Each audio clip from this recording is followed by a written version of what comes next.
How's it going, VOD watchers? You guys know the drill. Timestamps down below. 4 free coaching sessions. Jump run as you like. We will have our 3 minutes of respite before the onslaughts arrive. And yeah, just having a good time. Let me get our pre-roll ads. Wait. Yeah, okay, now we're at 3 minutes. I don't have anything to talk about or any tech to show. I recommend just skipping around or like skipping to the whatever coaching session you want now, because I really don't have shit.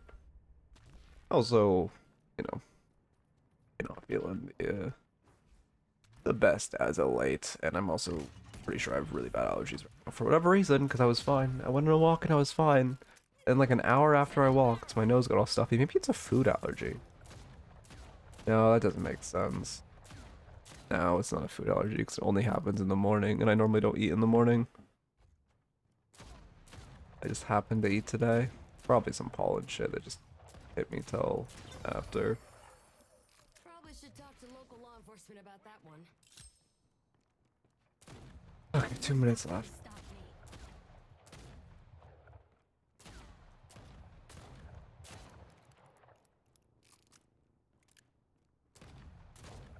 I'll really play Deadlock in a second. I just don't have the fucking energy to play. I will after the next patch, but like, I'm analyzing and shit, but like, I don't know, man. I just don't. I'm so fucking tired of getting curb stomped by Kelvin. I genuinely, I mean, I feel like Victor's better in solo queue, but I objectively hate Kelvin more. I think just because he's been meta for longer. So annoying, man. Fucking Calico one shot. Viscous build, all this shit, man. I really hope the next patch, they said they're only going to tune down the really bad things, which, I mean, they missed all the really bad things last patch. So, you know, hopefully they don't do that again. But also it means we're probably not going to see stuff like, you know, the Viscous build nerfed, because that's not like an egregious problem. It'll probably come this weekend, actually, if it doesn't come today. I guess the patch should probably be today, right? Because yesterday, Yoshi said within the next couple days, and they don't like doing weekend patches because their devs are, I think they have the weekends off. So it'll either be today or Monday, I suppose. Sorry, detective. Bot pinged? Oh, the bot hasn't pinged either, that's why no one's here. I think it's kind of perfect. It's ideal if the bot pings after 3 minutes, because then all the ads are gone and we have like our utopia.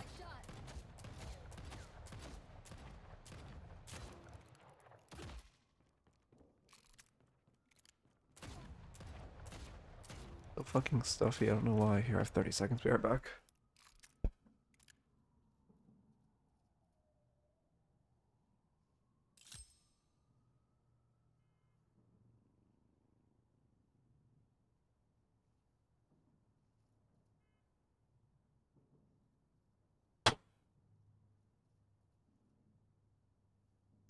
Okay. Hey, hi. I got something for ya. They'll be feeling that. Yeah, there's the bot ping. Perfect timing, ads are just ending, so we'll start the raffle.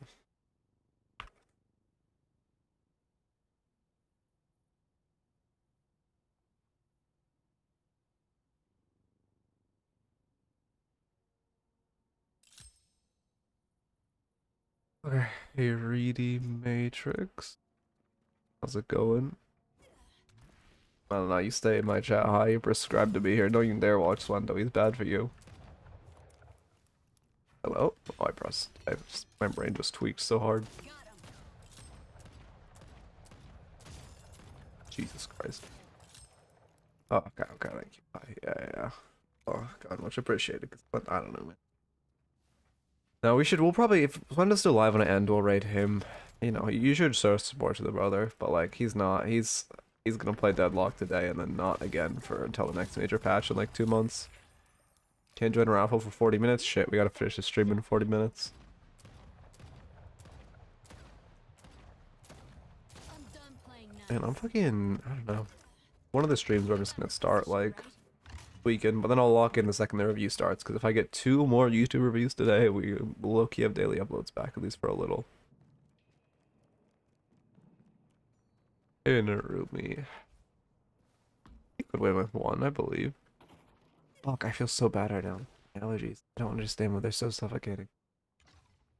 Like, I feel like they're not even seasonal allergies because they haven't gone away for like 6 months. It's gonna know what I could be allergic to. It's probably just my dog, I guess. Gonna take them apart. But like, whatever. I'll take 'em Rolls around in pollen or some shit. And if it's a Paradox or Inverness VOD, out of another one. only people who I like want to ban when they win, if it's a VOD, is like fucking, I don't know, Paige and like Kelvin, I guess. No one else though. I'll review a Ferner Para. I hate the characters, but I respect the players. Well, I don't respect Paradox players, actually, that's untrue. I'll pick 'em apart. I'm not messing around. Like, god damn it, I have to watch another fucking Page, I swear to god. Yeah, hopefully we also get and then the minor patch we get like, again, I don't think Doorman needs major changes. Like, for competitive play, sure, he's really strong, but that's just his kit is fundamentally really strong in competitive play and like weaker in solo. But his bell does too much damage in lane. Its T2 spike is way too strong, they need to turn that down. Loki, it just shouldn't do on-hit damage, or should do significantly less on-hit damage.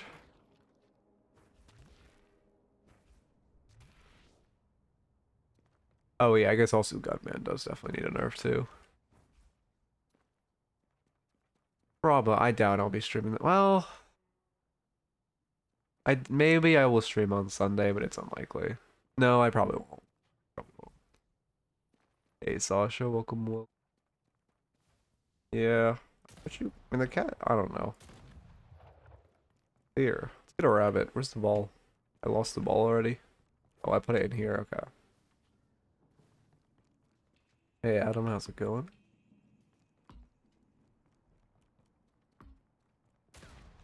You trying to get this ball in the teleporter once you like, if you aren't doing the lineup.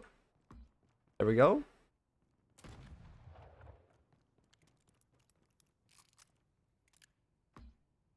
What? All they not have a strong punch? What is that?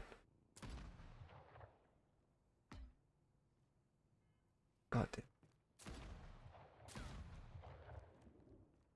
Maybe? Come on, we got this. We'll get this eventually. One more and we get the rabbit. Oh my god. There we go. Yeah, there he is. Oh, he doesn't despawn anymore. Alright, I'll look at the build. I mean, Gundorman's pretty solved though, Loki. I don't know the specifics, but I know the like items you need. I am honored to serve at your pleasure.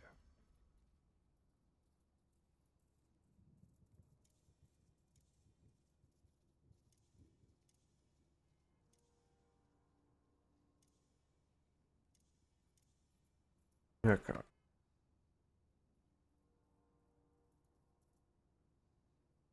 Let's. High velocity comes out early, no?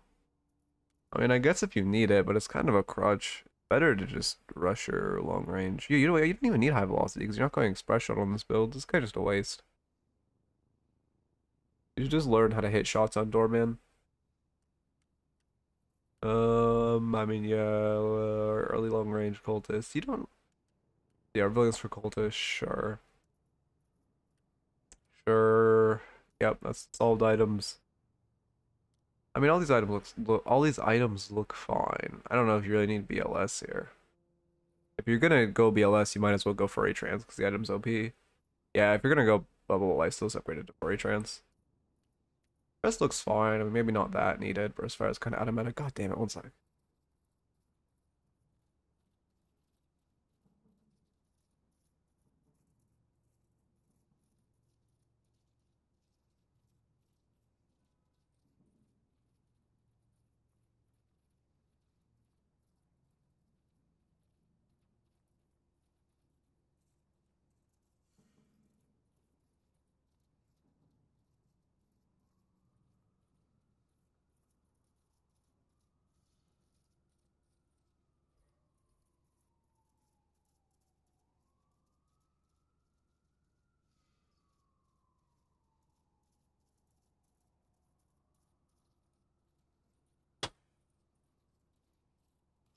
Alright. I'm gonna Zertec because I'm fucking dying. Send a dynamo. Okay.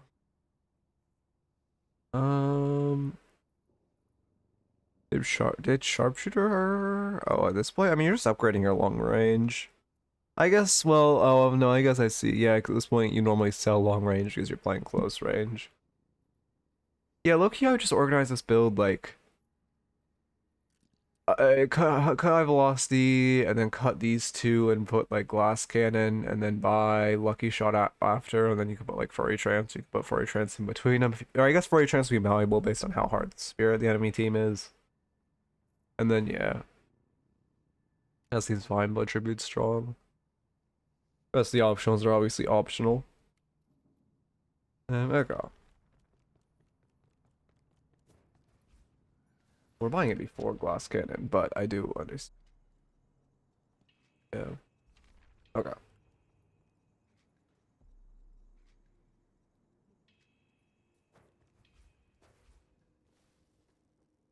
Tired. I don't know why. I sleep so much and yet I'm still tired. No, do better. I have so much shit open. Um, what's the date? 24th.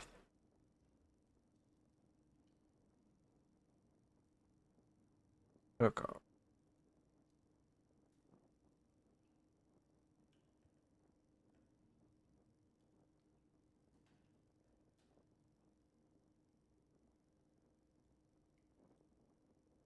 And I feel like I took a fucking Zyrtec. Might have already said that. I am not here today. Holy. Once the Zyrtec kicks in, I'll be fine. But we got like 15 minutes until it does.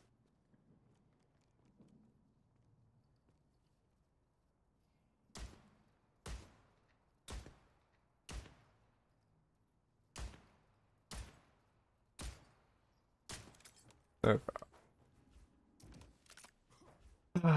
And let's download. Oh, did I should have mods fixed. I fixed them last year, right? Yeah, the Deadlock shop plugin. I don't know. Yeah, it's here. It's useful if I like mention an item and don't show it. I don't quite know how I feel about it because I find it like annoying when I'm watching DLNS. It's really annoying to toggle off.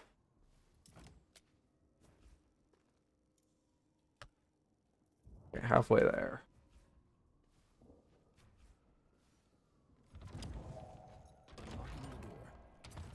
Destiny awaits. How fucking Lord and M doing this? Resistance. Oh, I griefed it. How do you actually play him? It's an honor to be of service. There we go. There we go. This is the best idler.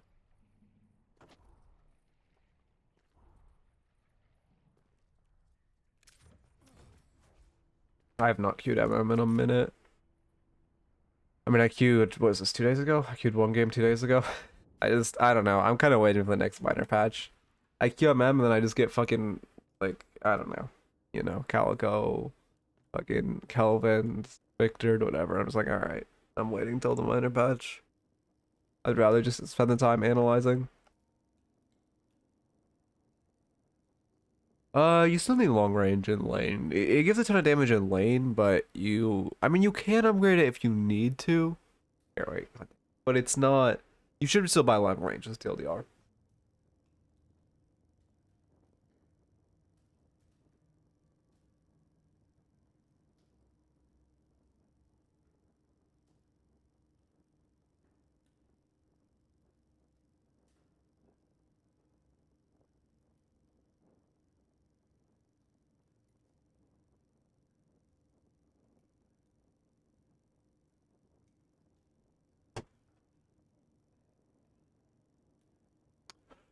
I would just put long range in, or not long range. I just put sharpshooter in like if you just need an upgrade and you have absolutely no flex off that buy position.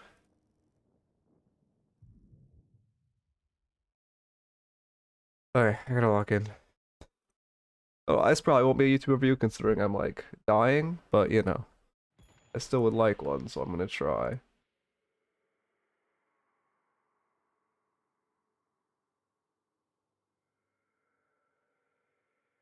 And then get this. I'm missing something recording. Okay, yeah. Flash markers.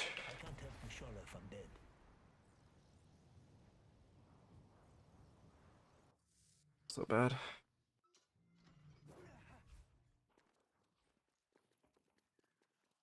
Alright, we're Mirage. Oh.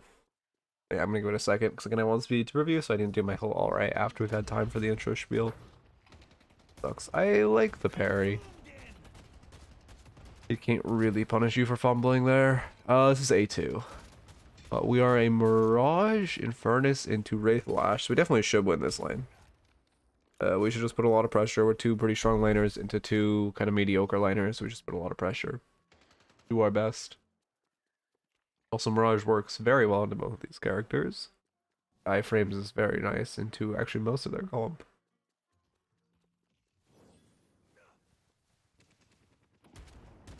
Okay. I guess I should pretty much always have wave prio. Flash is interesting, but he's not gonna. He can do this as much as he wants. I just buy an early resto shot, and then if he just keeps doing this, it doesn't really matter because we're just gonna keep ourselves healthy.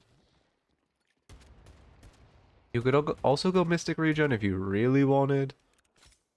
But it's kind of your call. Just some kind of healing would be really nice there. Yeah, perfect.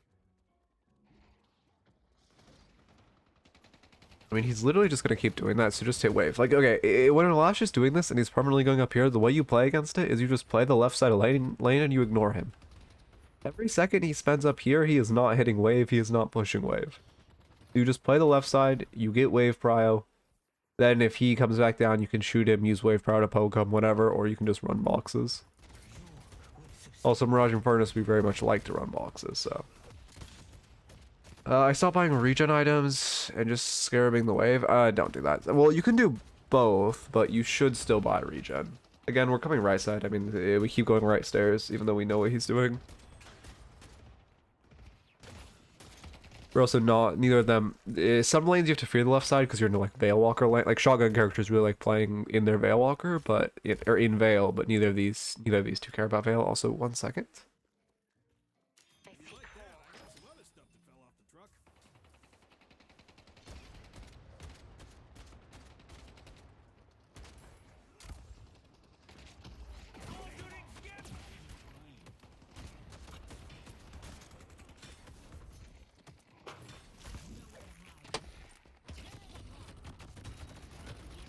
Keep fucking dying, but it's fine.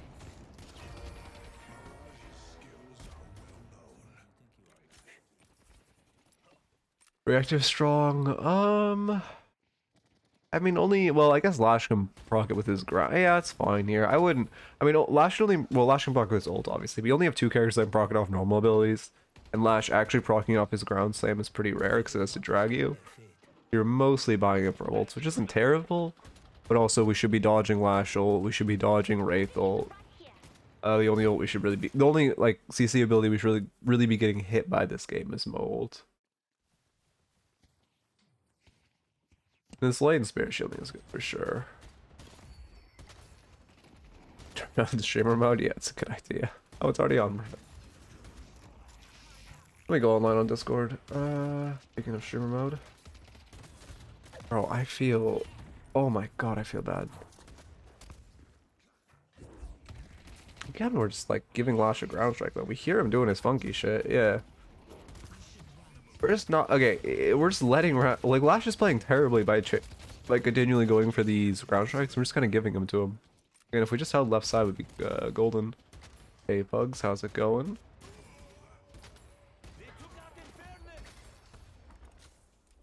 You should back off. It's a good time to box route. You aren't gonna get any meaningful poke. Especially because she has extra regen, so it doesn't really matter what you do here. Be much better to just get boxes, and you shouldn't be hitting wave. Yeah, you just want to wait for your fern. Thank you for the resub, Pugs. Welcome, welcome. Oh, it doesn't say on Prides, it doesn't say a resub number? I need to change that. Well, that was 2 months, and I appreciate it.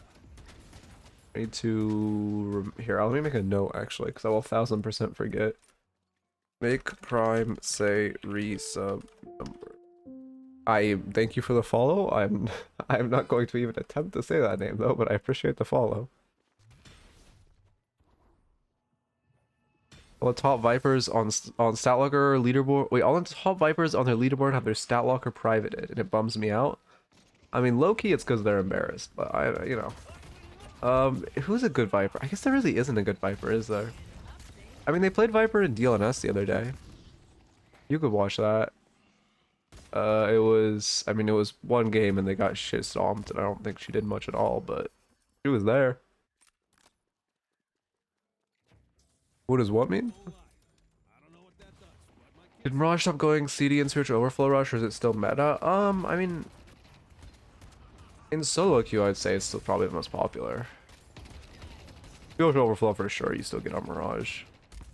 Oh, private profile. It just like makes it so if you try to click on someone's profile, it says like this profile is private. It doesn't show their rank, doesn't show their match history, all of that. Oh, private Steam profile. Oh, I see. Go in the Discord. If you go into the Discord and you go into the Vipers chat, you can look for the high Viper or like high ranked Vipers. Don't get hit by Splash again, please. Okay. You can look for the high ranked Vipers. It's like, you know, High Docker would spend like all of his days in the Ivy chat on the Deadlock Discord. Yeah.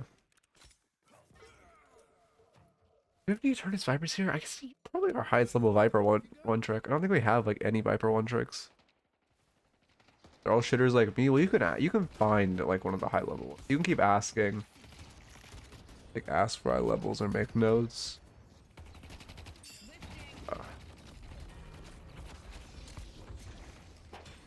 I mean, I like the read. Unfortunate we get punished for him missing his melee, because he definitely wasn't fake meleeing you. See you against Oklahoma. I saw you typing some weird shit in DLNS last week. You were like, I don't know what the fuck was happening, but you needed like moment away from the computer with what you were saying. Yeah, you're fucking caught. I saw that shit. Healbane Rush. Yeah, Healbane Rush is good. We need a green. There's a lot of sustain. Ooh, what started the hype train? Oh no, it'll do the sub in like a minute. Yeah, sorry. Whenever hype train starts, we have to wait like 30 seconds for the actual whatever started it to appear. I mean, issue I'm noticing now is we have been winning this lane for the entire lane, and yet their tower is full HP, and we have grabbed 0 boxes. We have not used our lead at all. Also, Slowing Hex is pretty. Oh, Slowing Hex is actually fantastic this game. Wraith, Lash, Calico, Pocket, all amazing targets for Slowing Hex. Oh, I guess the hype train just started for fun. Okay. I'm not repeating. I'm not. You can. Well, no, you shouldn't even repeat it in my chat, Stroke. But like, I am. I'm not repeating what was said.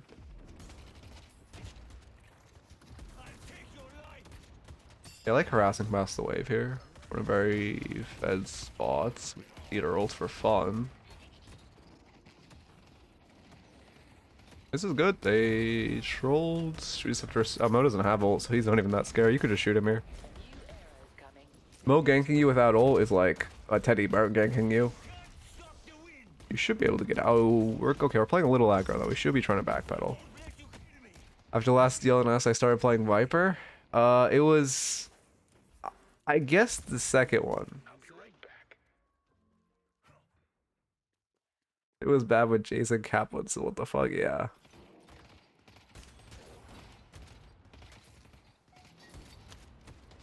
I'm gonna die for fun, no?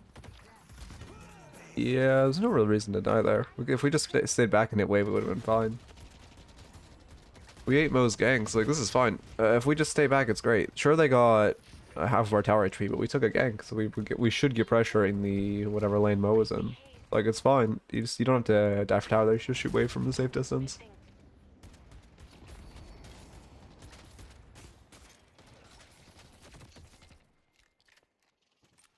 I mean, well, they got damage. It's just because we missed our, like, when we were winning, we just never got damage. I respect just shooting the tower, you can't help them. Far more sinners now? Probably. Oh, you should. Oh, you're going for buff. Fuck up. Oh, my timer's not actually. Oh, because the pause, my timer's not that decent. You should farm sinners. We're 10 minutes in, and both, like, basically every sinners on the map is still sitting up. That's really bad. Wait, literally every sinners on the map is still up. What the fuck is happening? No, also because we died there, they got our tower too. If we didn't die, they would have just taken half of the HP.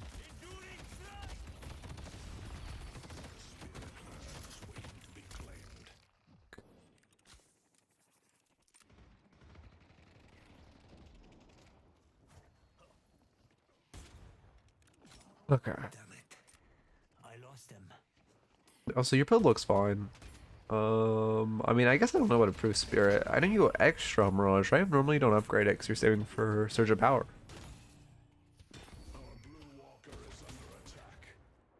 Putting a lot of time inside. I need to find time to I mean, I suppose it's, or sorry, not inside, in our lane, but I suppose it's Guardian's still up. Realistically, we should obviously play weak side as Mirage, but I guess, yeah, we'll look at this more, but if you're playing Mirage, your role is to just be weak side when you have your ult up. You can be strong side when it isn't up, but I want to play weak side when it is. Is your Infernus just like his gray screen? I guess so. Your path. Oh, wait, no, you don't have tower. Never mind. Fine. Yeah, I like the gambler's parry. I mean, our movement was a little sloppy, but I think it's a lot more micro than macro of your mistakes there. You could died for tower. I mean, yeah, it's fine. Again, it's just a movement thing. If our movement's better, we probably could get away there.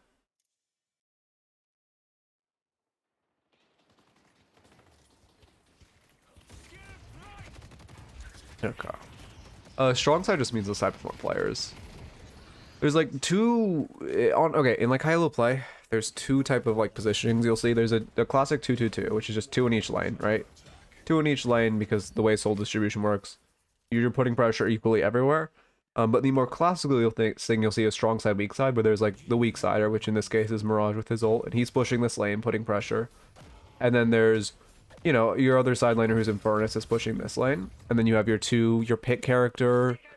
Probably like your Paradox is sitting here with like, I don't know, your Victor, and like they're both sitting in this lane. And then you have Page kind of hovering them, or Paradox could be hovering them. Page could be in the lane. That's actually probably the more likely distribution. And then Victor's kind of farming this jungle on the left side, in this like farming any of this jungle so he can reinforce this fight very easily. Page can as well. Like this is the side you want to take a fight on because this is your strong side. Well, because this side you only have Mirage who's eating this farm, and then you know, hard shoving wave, eating a camp, hard shoving wave, eating a camp. You don't want to take a fight on that side. That's the deal. The art strong side, weak side. Very poorly illustrated by me. Great parry. I think she meant to fake melee, but okay. I'm pretty sure that melee could have gotten parried that second one, but we got her. That's what matters. Oh, thank you, Stroklum. Thank you for the gift. I much appreciate it. Wait, sorry, sorry, Adam. Thank you for the gift. My apologies. My UI is a little broken and behind, but I appreciate Adam. Much appreciate. Thank you for the gifted.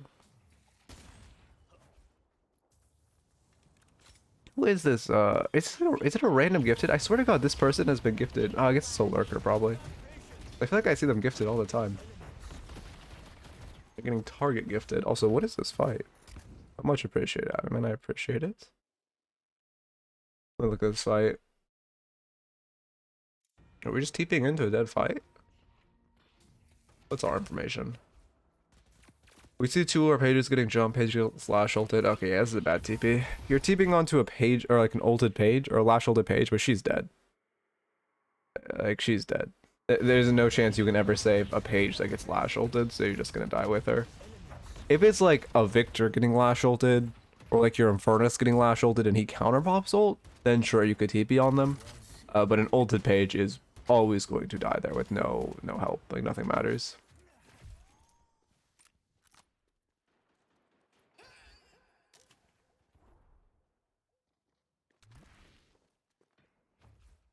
It'd be subprime if they had social credit here. Smile. I mean, your social credit is just your channel points.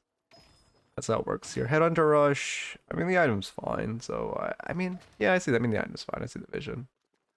The pockets. It's a pocket player. I don't know what they typed, but yeah, like right here isn't great. Pushing our. I mean, we have no ult actually, so it's fine. We have no ult. We could be strong side. But you could see, again, for example, our right side is strong side right now because we have 1-1, but then these two are farming this jungle, while we have 2 on this side. So we have 4 on the right side of map, which makes right side our strong side.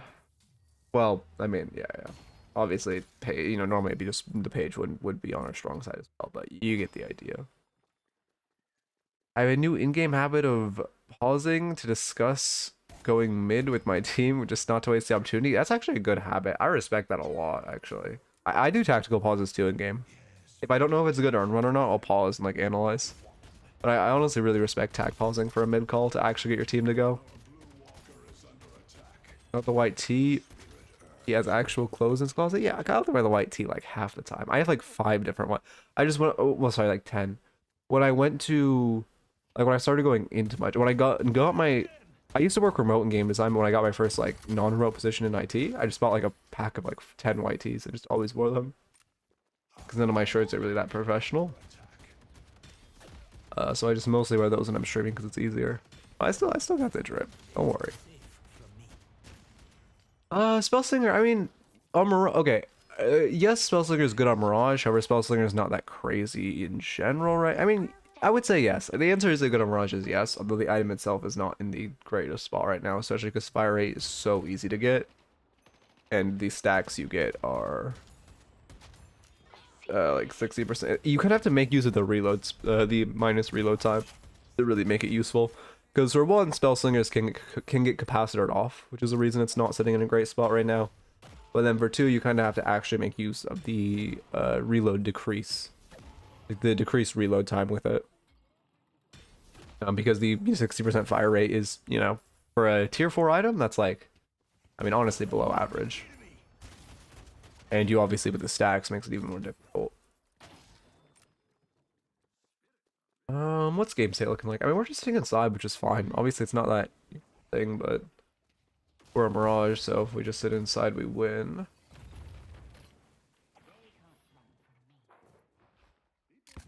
If you're a Mirage, it's good to call your team to do Earn. Like, having your team run Earn here and just pressuring the other lane is what Mike Mirage's specialty. If they collapse, you TP to the fight. If like, you know, or you just get Walker, and you just have so much more mobility than any other character. It's, you know, bread and butter. It's just pressuring the other side of the Vern. Our yellow walker is under attack.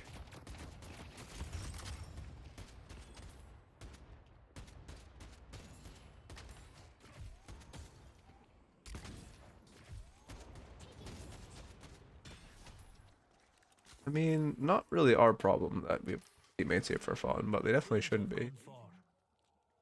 Why did she? Oh, she's saving up the Wraith, I think. There's our headhunter. We let our souls get a little high, to say the least. Spirit. Okay, I don't like Spirit Shielding. It's too late. Well, it's a good item in this game, but it's so late in the game. Like, at this point, I would just buy Spirit Resilience if you. Yeah, you should just buy Spirit Resilience if you want a Spirit item or Spirit Resist item. Twice the price, but significantly more useful. And we have like a. I mean, we don't have the highest HP pool to work with. Oh, we still have. Well, I would have just bought Spirit Shielding earlier, I guess, because Spirit Resilience isn't that crazy on Mirage. You need to. Oh, yeah. Yeah. I mean, low key, if we had Slug next, we could do that to them whenever we wanted. You probably need a remover this game. If they're buying Slowing Hex, why? Why? If they're buying Slowing Hex, you just need, oh my god, you just need remover as a Mirage.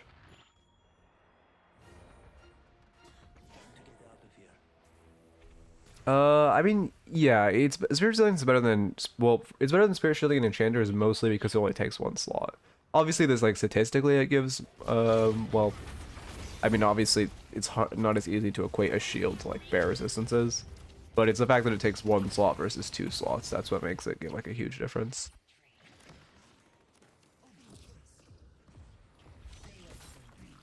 Why am I on the page? Sideline, right? Oh no, you're in this fight. Okay. I mean, this is fine. Kind of a pointless fight on their part, and in general, well, okay, we're here. That's what matters. We're getting shredded a lot. You need to be backing up, or Mirage no NATO at 900 HP. Calico can just one-shot us. Go to. You should call him for your Impernis to run Earn. That's the best player right now. He shoves Wave and then runs Earn, but I doubt you'll do that. You can't really push this Walker with the advantage. Yeah, this is A2. One sec.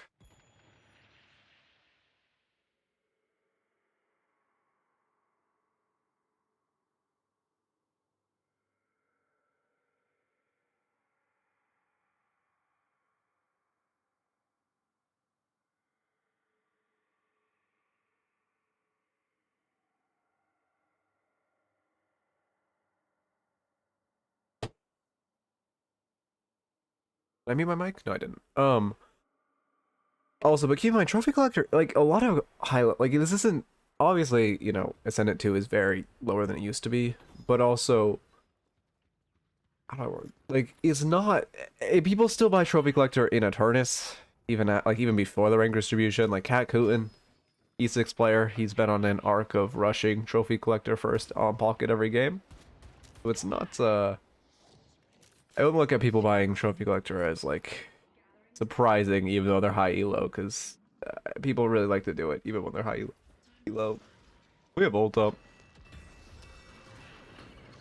You just grab burn here. You can grab burn and cash it. Okay, now Calico's here. We should get Calico. Oh, there gets parried for fun.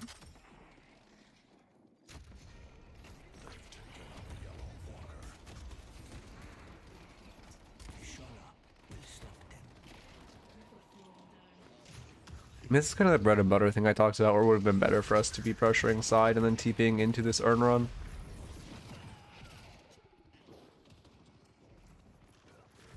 Warpstone's pretty solid this game. He has a lot of answers to a lot of their characters. Ah, Shidruk doesn't bail, I'm lucky.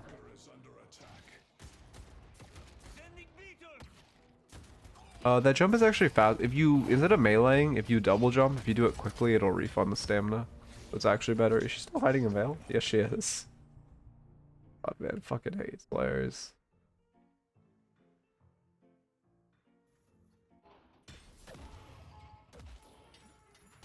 Warpstone Mirage, yeah, Warpstone, I mean, it's not, there's no character it's necessarily bad on, but like we have Warpstone for Hazel, Lash ults.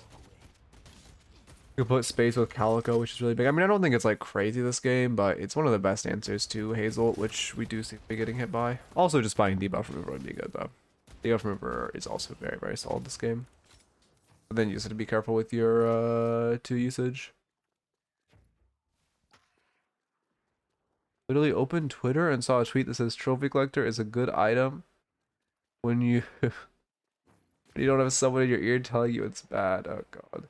Yeah, I mean, yeah. Again, I have a more I have a nicer opinion of Trophy Collector than other people. I think Trophy Collector is fine if you're at an elo where your average game is over 40 minutes. But if you're like if I see you buy it in my game, I'm like reporting you. Unless like yeah, no, there's no unless. But if you're in a elo where your average game is like over, which is like a Seeker, now at this point, like Alchemist and Blow, the average game is over 40. Like if you're in that elo, sure, it's a good item. Better than Cultist. But if you're not at that elo, it's just a much shittier version of Cultist.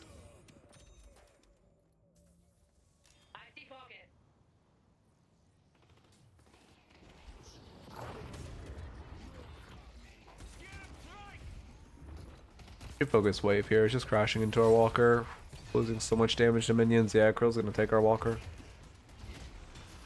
Fight's pretty rough, but we're losing an objective.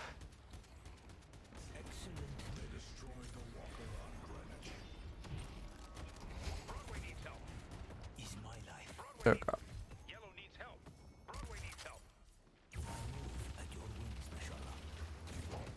What do we type?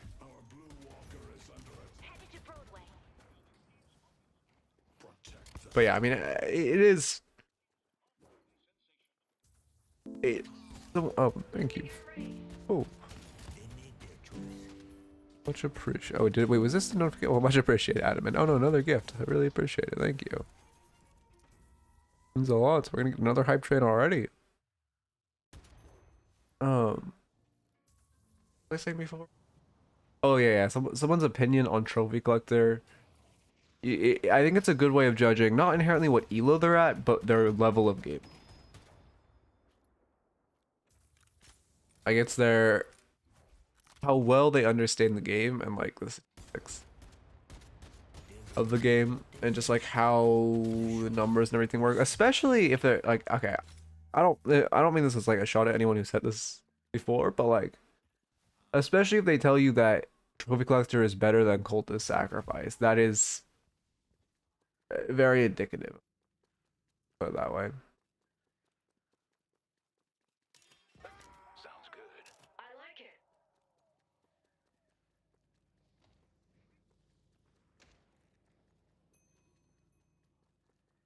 And again, the reason... Oh, here, let's look at the fight before I go on my old tangent. Whoever wins this... I mean, this is a terrible play by them. I... NATO it, yeah. Oh, I'm glad we picked up debuff from Reverse. It's really good here. Let's go cooldown, which makes sense. It should be a mid angle after we win the fight. Yeah, focusing right here is good. Not firing. Or are we just fire race load? I think we're just fire race load actually. I can't tell if you're changing to town. Oh, no, you're getting... That was a Lash Flog fire race slowing you, I believe. Yeah. Oh, you should go mid here. 1000%. You guys should go mid. Take me where I am needed. I mean, yeah. You don't necessarily need to... Well, okay, a few things there. When you're NATOing the haze, first off, if you saw your teammates were coming back, which they shouldn't have, again, we should just be doing mid, you like TP back to Staller. That's what should happen. We don't need 3 here. But anyway, then you can NATO behind her. Virtual, you don't really need to walk back to get the NATO on her. It doesn't matter that much if you get the lift. No one. Sorry, I had to sneeze. Handle the replay viewer being so bad? I don't know. At least it exists. Better than Valorant. Damn it, man.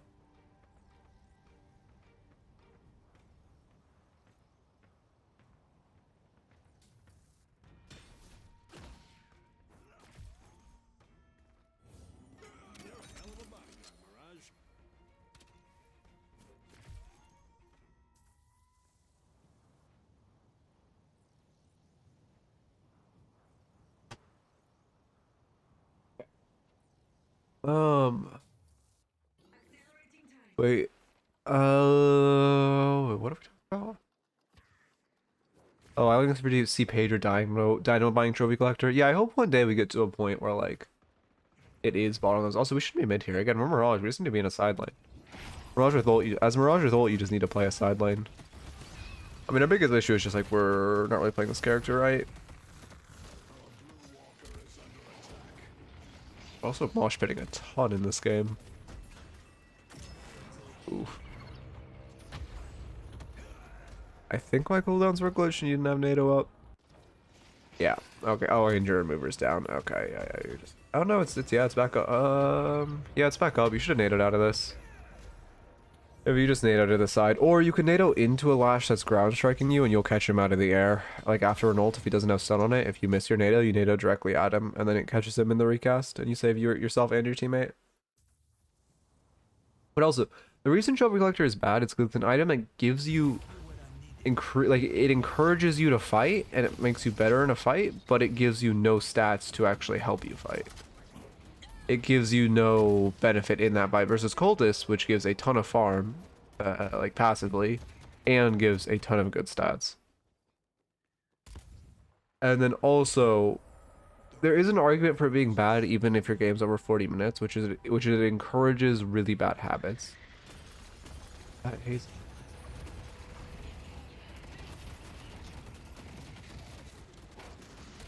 Don't be afraid. Okay, actually, I don't think. What are half our HP? Pocket Affliction?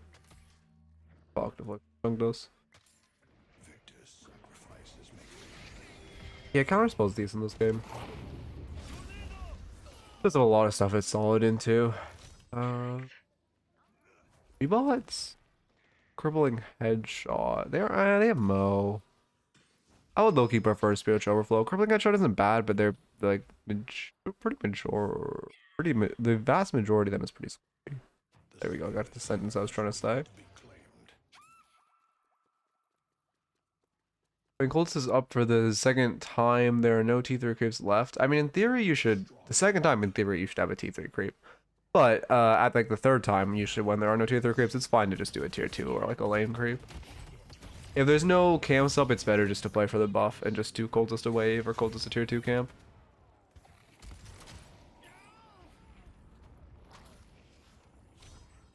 You should buy Overflow first, just saw Mo. I would, okay, a little subjective in this, but I would only buy Crippling Headshot or like a rush it before switch Overflow into a Victor. And to be fair, we're probably going to see a Victor nerf.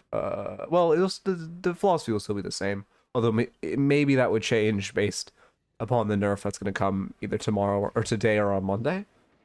But right now I would only buy, or only rush Crippling Headshot into a Victor. Just kind of chanked that charge for fun. I like the vision and counter spell. I do think we're a little heavy on counter itemization. Yeah, okay, this is an issue of over counter itemizing. Because counter items, we have Crippling Headshot, counter spell, remover, spirit shielding. Like, we just have we don't have any of our core items, so we're not doing that much damage.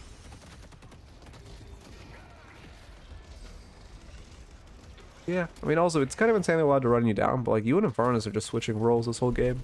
Your Infernus is playing weak side and splitting the whole game. You're playing with your team and splitting. Infernus is much better in a team fight than you, and you are much better at splitting because you have ult to get back to a team fight. So you need to kind of be doing what this Infernus is doing all game and trying to split. Oh, you and the Fart? Oh, well then you should just like, if you and Infernus are doing, you should just absolutely just switch your roles while you play. What is the Infernus build, Lightbringer? Oh yeah, we should, I mean, this Infernus build is also, well, no, it's fine. It's toxic and, yeah, so that's fine. Because I doubt, do they even have a debuff remover? Nope. Nope. I was literally just talking about this. Nope. Oh, fucking hell! Nope. Nope. Oh my god. And no, wait, my mods are bricked again, I noticed. Yeah, so toxic is fine. And the CeeLo doubling up. Burst fire this economy? Oh yeah, okay. Burst fire is a little outdated. Also, 2 Crippling Headshots isn't great. Anyway.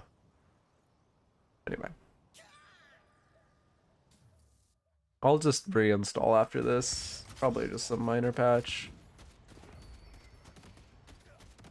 I should check if they stack.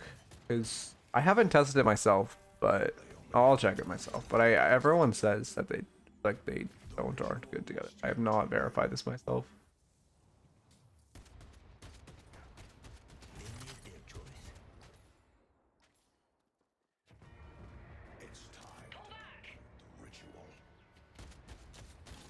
The ritual. Let's see.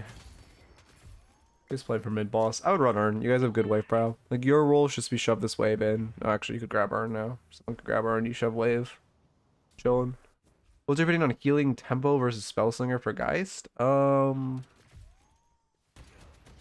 mean, they're both, I guess, healing tempo. I guess I would go healing tempo. Gives comparable fire rate, significantly easier to proc. You don't need to keep stats up, and you're not reloading that often on Geist. You're reloading like once a fight. And then, I mean, Spellslinger's, I don't know. I just don't have that great of an opinion on Spellslinger right now.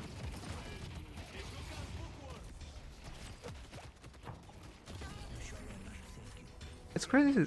Okay, I will say, I'm surprised that they recorded, like, the character names before they come out, like, you know, Bookworm, Frank, all that stuff. I'm surprised they recorded audio for those names. I thought those names were just, like, placeholders, but I guess they just changed their mind last second.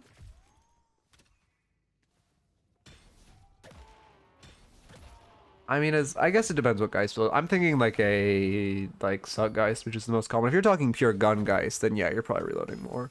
But if you're talking pure Gun Geist, you probably also have like Kinetic Dash. And actually, I don't know what Gun Geist built right now. Maybe like probably active reload for your reload item.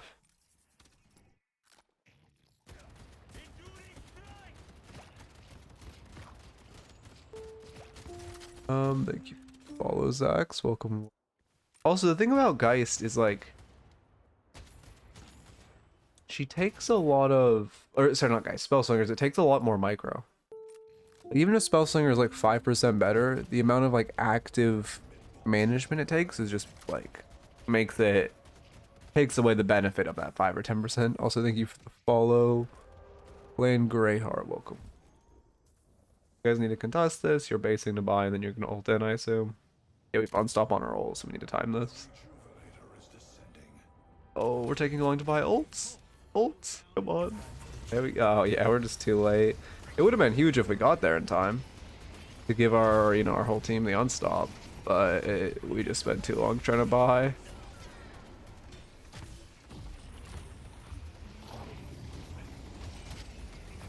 Looks like the fight works out. Oh, so your furnace probably should upgrade to capacitor. Capacitoring off scored is crazy.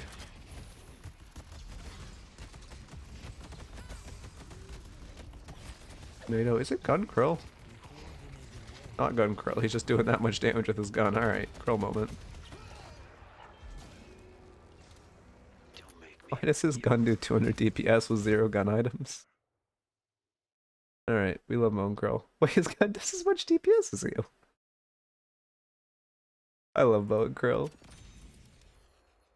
Also, if you're dual cube with this Inverness, I definitely wouldn't have him go Toxic Bullets. Again, I think a hybrid Toxic and Tesla can have its moments, especially if you're an Elo or people aren't buying counters, but if you're a Mirage with Toxic that's playing like a Spiritual Overflow, cooldown Markish build, you're already really opening yourself up to being countered by Toxic, or sorry, Remover with someone like Inverness. Him doubling up with Toxic is really, really, if the enemy team just builds Remover, it's really hard for you.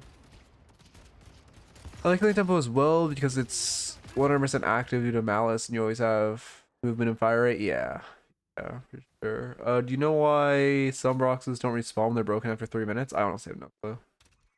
I think I would. Yeah, I have no clue. It's probably a glitch. I think it has to do something with the buffs. Oh, okay. Well, we need over. Yeah, we're good. I think it has something to do with the buff spawning, or not, but I don't know the specifics. I haven't tested it.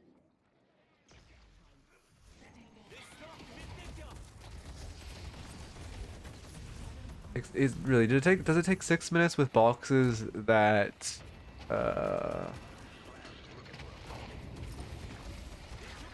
yeah, I mean, okay, we're just hogged. Oh, we actually just lost to 65. That's crazy. Let me look at this fight more. It seems random, interesting. On the wiki it says it's just supposed to be 3. Wiki stuff normally comes from a Stinger the code. Okay, what happens here? Like, I mean, again, okay. I guess our first mistake is that we really shouldn't be like 6 mid right now. Again, we're Mirage with ult, so we should be in a side lane. Like, if your team wants a fight, they should run Urn. But you should be in a side playing for your ult. You shouldn't be mid, and your team in general shouldn't be 6 mid right now. They catch our Vindicta, but it's on our side. Okay, yeah, this fight is fine for us. It's more of a macro misplay. They catch our Vin. We're backpedaling too much here. We need to be more in the fight. Yeah, and it's all goes south. I respect the vision of counterspell. I mean, you seem to have pretty good like from Tornado and counterspell macro or micro, I guess. Like, you unfortunately, I mean, you missed the timing on Balkadol, but we were close, closer than I would have been. You should not just be running at them. This is very risky, especially with Mo ult on the table. They could very easily just give you the friendly hug.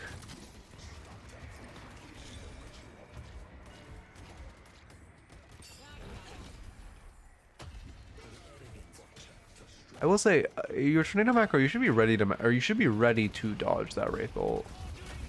Like, if you have the cognizance of countering or trying to counterspell Pocket ult, but you're not trying to NATO Wraith ult, like that is one of those. NATOing Wraith ult is significantly easier. You also want to focus their gun carries right here. Even though all of the targets are like fine, like equal in priority, when it's an ending situation, you want to focus their Haze because she does significantly more damage to the patient than Calico or Lash. You just need to focus her. Doesn't have anything to do with them dropping or not. It just seems random, but it always happens in minute blocks from when they are broke. Interesting. Okay. Okay, I should delete replays now. Big. As far as the notes, wait, I don't know why I clicked out of the stats. Oh, let's look at stats here. Your Ferns actually did that little with that much farm. Actually, I should have been frying. Look at our, I mean, I'm pretty sure if we look at our damage breakdown. Tremors is 50%. I know that's not us. Okay. Yeah, that's what I thought. Troopers, like, you have more damage to enemy players than troopers. It's not a good sign. As a Mirage who really likes to split push, you should not have more damage to players than troopers. That's like very indicative of a problem of just, you know, mosh pitting too much, staying in mid too much, fighting too much. You should be inside trying to split more. I mean, that was our biggest mistake by oh yeah, yeah, you can grab your pet, no worries. Oh. Yeah, if we look at like anyone else, if we look at their hyper farmers, Wraith highest troop. Actually, well, to be fair, she didn't do damage to enemies. Haze highest troopers, decent player damage. This is realistically what your graph should look like percentage wise. Something like this. I mean, actually, a little light on trooper damage too. To be fair, I actually she only has 13k to neutral enemies.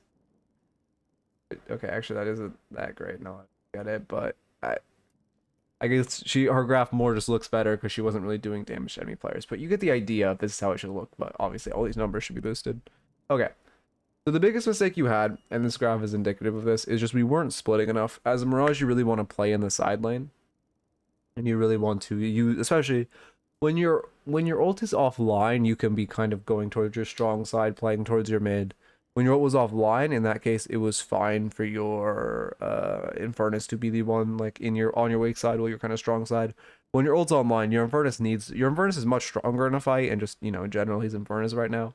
So he wants to be on the strong side farming, ready for a fight. Well, because you have your ult and you can apply pressure, you can TB to a fight. You want to be pushing aside. You want to be pushing weak side, trying to get pressure. If a fight breaks out, you TP back. Which allows you, and, you know, allows you to get farm. And it just feels a lot better because of our TP, and then especially in circumstances like when only one urn was run that game, but we should, again, our ult was online, so we should be starting on the side of the map urn is run from, and we should just put a ton of pressure, pull one over. Then if they choose to fight, we just TP, we're up a player, easy as that.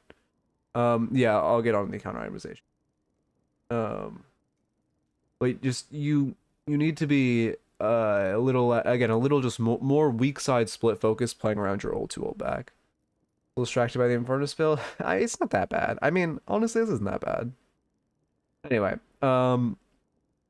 as far as counter itemization, we're just counter itemizing too much. You want to make sure okay. I try to coach in a way that like teaches you the railroads more than just telling you should have done this time. So the way counter itemization works is that you just keep in mind whenever you are buying a counter item, like, I don't know, let's say for example, when you're buying, did you sell one of your counter items? I saw you had 4. Okay, okay, when you're buying Diva, well, let's use an example like Spirit Shielding. When you're buying Spirit Shielding, it ups your survivability against, you know, these 4 characters, kind of right. I guess Wraith too. It ups your survivability against like these 5 characters, which is great here. Well, you're actively stalling. For 1, you're actively stalling your damage, and for 2, you're actively stalling your value against Haze or any characters that this item doesn't counter. For example, if you got Warpstone, it would have the effect as you were actively stalling against like Pocket or Calico or whatever, right? So you're actively stalling your own spikes and your own damage. So it is still good to counter itemize, but in general, you only want like 2 to 3 counter items, I'd say. Like my holiday builds normally situate so you end up your final build, you still have like, or you have like 2, maybe 3 counter items for the whole game. Like that tends to be, I mean, yeah, I guess that's true. But is Hazedarker proc at this point? Yeah, Hazedarker's only doing 313. I guess fixation would end up proccing it off the active damage. Yeah, to be fair, I guess fixation would proc it off the active damage. Or the 20 stack damage.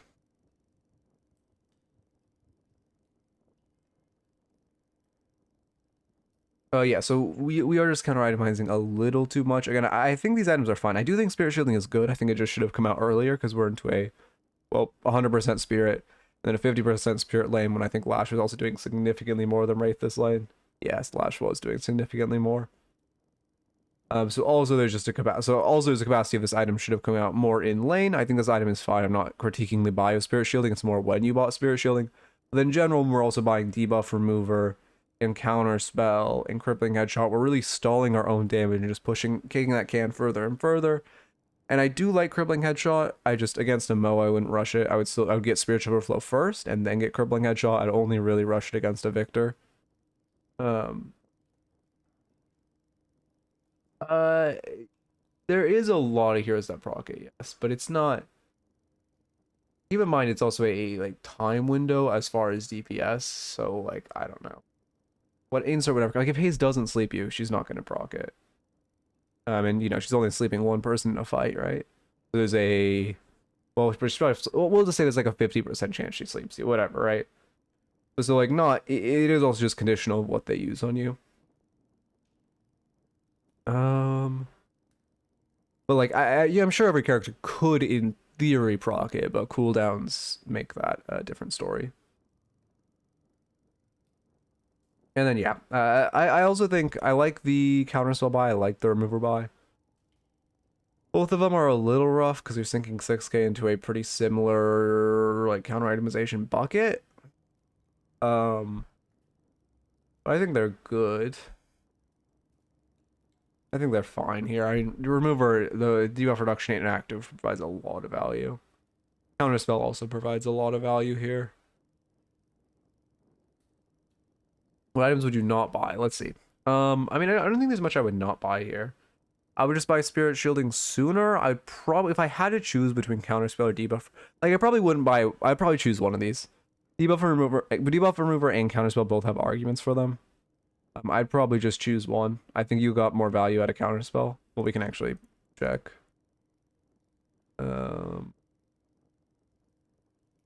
That's not you. We counters, let's see. Counterspell, oh, we counterspelled once that game. And you debuff, okay, you debuff removed a lot. So yeah, you only got one use out of counterspell this game. Or that's two, sorry.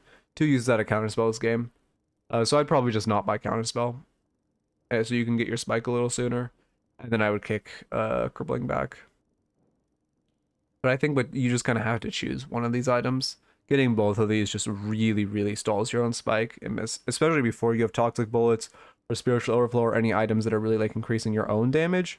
You're really, really kicking back further and further your own spike. And it's one of the reasons, I'm sure if we look at our damage graph. Actually, it does look pretty fine, but you can see, I mean, actually, this does look surprisingly high. You did a lot of damage in this middle game chunk where you were, I mean, on paper, not doing very much. Let's see, when do we buy?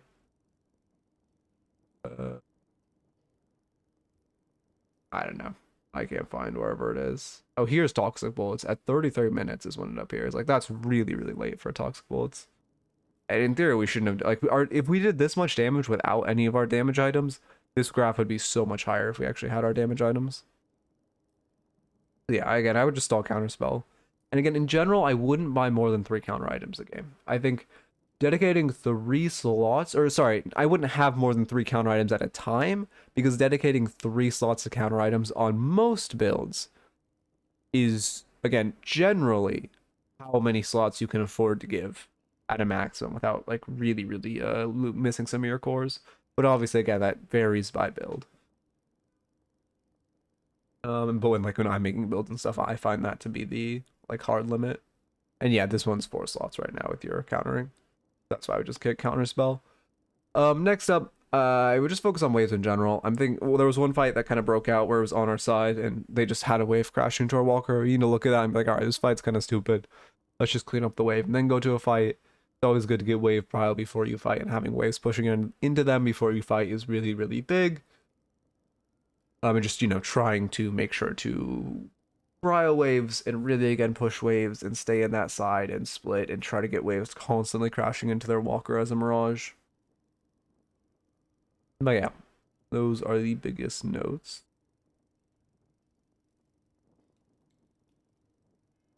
Okay.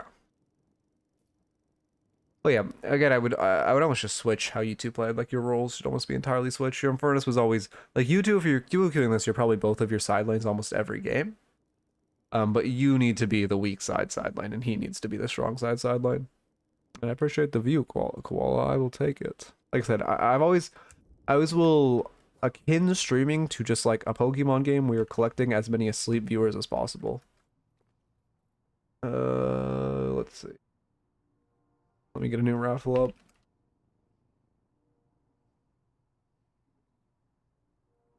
You can tell the Zyrtec kicked in though.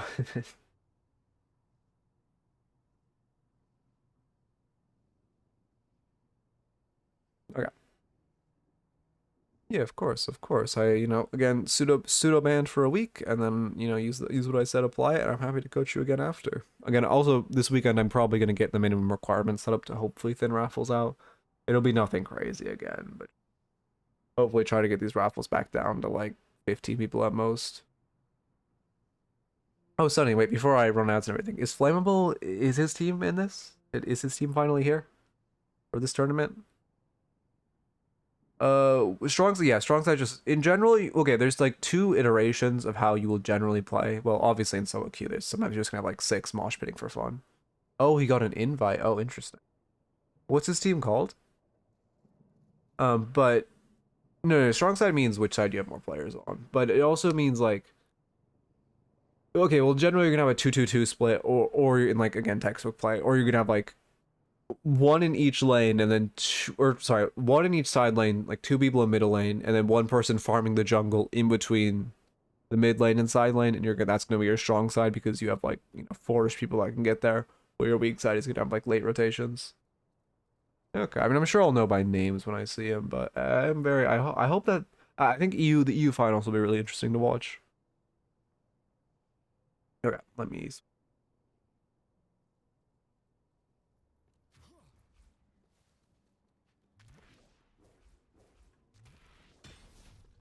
I need. I do. I have no ADHD content while I'm waiting. I need my Subway Surfers. Yeah, like the I don't know what you would call it. It's on Saturday and Sunday, but the Sunday is the finals. Sunday is like the top 4 teams duking it out. Saturday is like getting into the money bracket, I guess is what you would call it.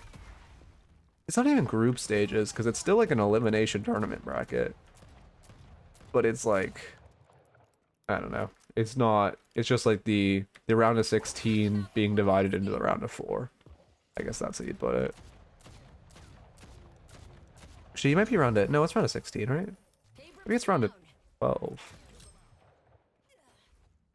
I don't remember. It's round of 16 or round of 8 or round of 12. It's only 8? Oh, okay, it's round of 8 being divided into 8 or 4 teams then.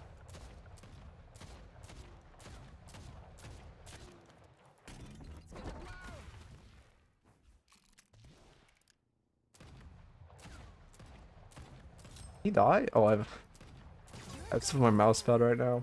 Sorry, detective. Oh, I'm cracked.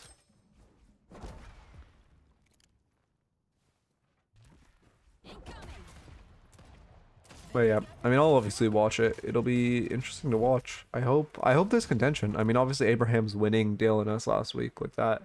That really puts pressure on melee creeps for the trolley tournament. Although they also might have they kind of looked like they were kind of testing stuff for the trolley tournaments. So, but we'll see. I think obviously melee creeps are still the favorites, but I think Abraham's has a chance, and I think obviously Flammable's team will have a chance. So I think it could be a pretty interesting bracket, especially if we get some sleeper team coming out of the group or the round of 4 or round of 8. That's also kind of cracked and has contention. Let me show you why I'm the law. Outfit down. Yeah, or sorry, not melee creeps. Buff enjoyers, buff.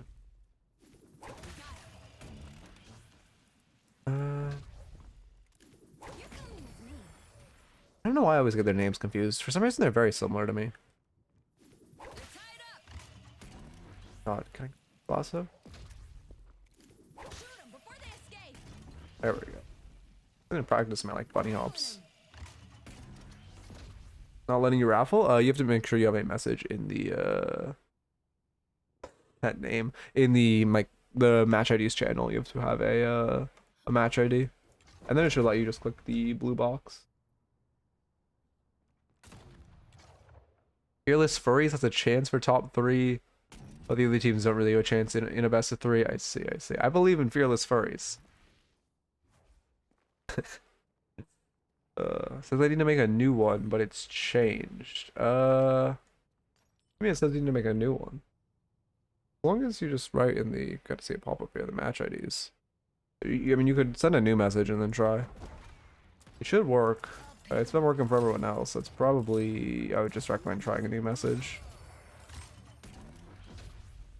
Come at me all you want. The result's gonna be the same. And the risk reward of doing it early, there's so much risk, but it looks so clean when you do like a frame perfect jump. Setting up a bounce pad. Oh god.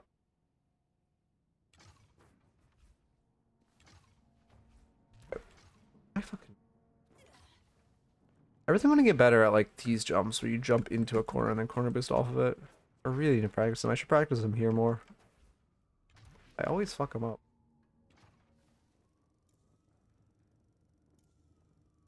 I think this, hopefully the chatter is here. Let me add them if not. I believe it's the classic, like, what's it called? The tournament that I always forget. Or like what's it, oh my god, what's it even called? Midknight, illness, not that. I'm blanking. I don't know. Let me at them.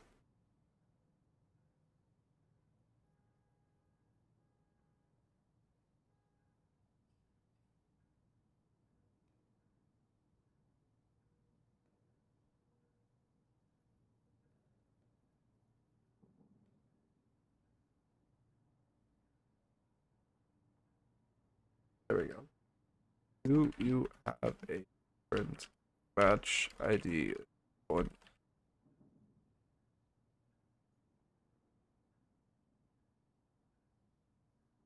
Oh, you're here? Okay, yeah, perfect. Do you have a different match ID then? Because this one says it's or it's private or whatever. I was gonna just say custom gamer. You guys didn't toggle the view by anyone setting.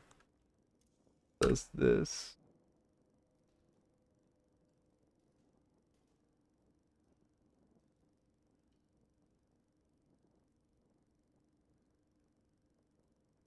Okay. Oh, look, you want to sit back.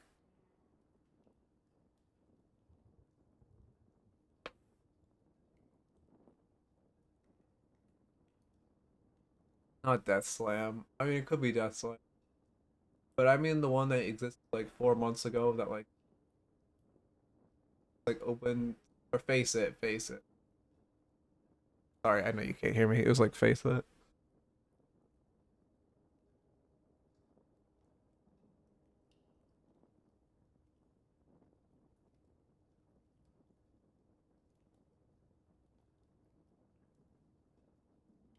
Um, was it? I think it was face it, right? But yeah, face it had like a. Why is my bounce pad button not working? Face it had like a an up bracket. Maybe it was a Turnus only bracket. Well, they had a Turnus bracket and they had like an Oracle and up bracket. I think. Ready to give pursuit. I don't remember.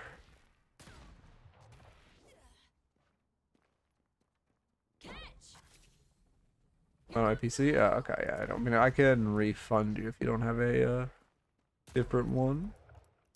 They said trying to think of that for weeks. Yeah, does it still exist or is it just gone? Like, is it just I haven't had anyone talking about it for a while. I have an older one than the IDs. Alright, I will grab that one.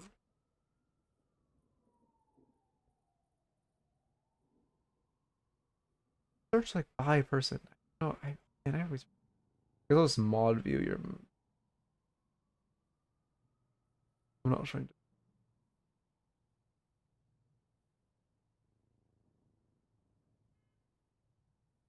okay. Mod view. Oh, what's recent? Let's look at this. Oh, it's a bit.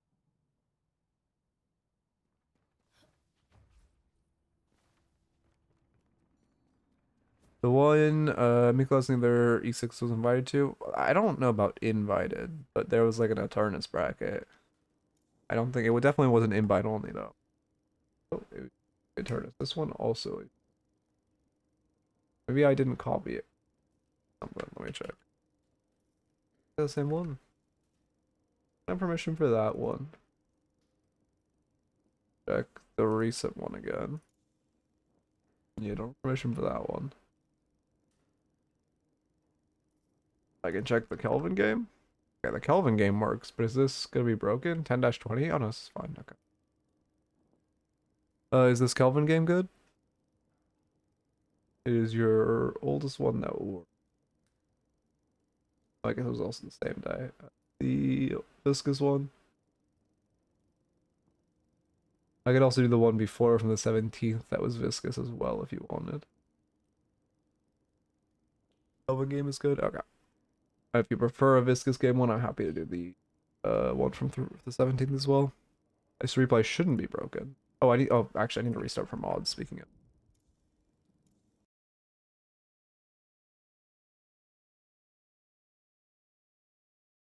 Viscous? Okay, sounds good.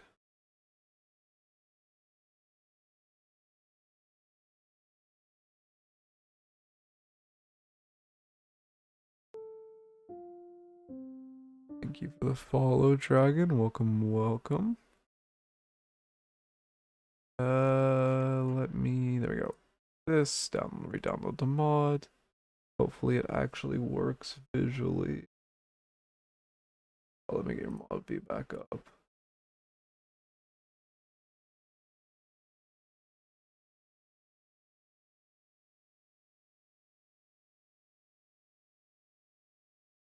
Oh wait, let me check also this one.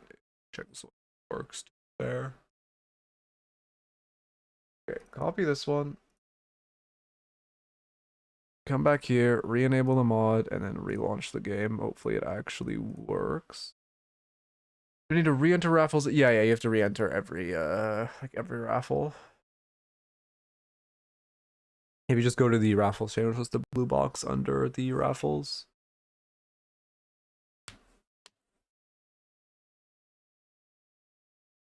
Okay. Oh my god, you're kidding me. I'm gonna update it, whatever. It's like, now wait, can I just launch without updating? Okay, it's not updating.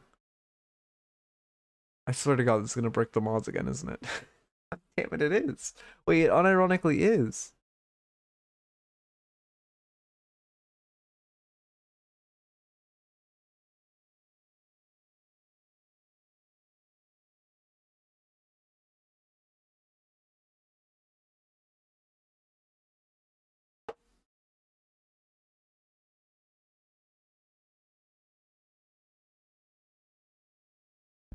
Sorry, I'm waiting for it to update. Here I still have this, right? Yeah, we still have this scene. I don't know why it's taking so long to update, but you know. Oh, sorry, you don't need to re-enter the match ID. You just need to re-enter, like, click on the little, it'll use your last, whatever message is your last message in the match ID channel. You just have to re-click on all, or like re-enter all the, like, individual raffles. What did it just stop? It's this shit. What? It's actually just broken. Oh.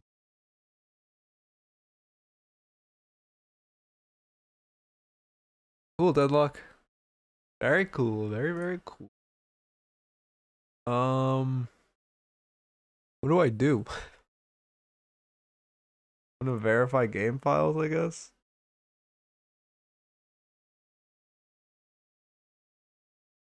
Broken for me too. Oh, really? Did it actually just brick? Okay, well, I guess Deadlock might be bricked right now. Well, whatever. Yoshi will fix it in a second.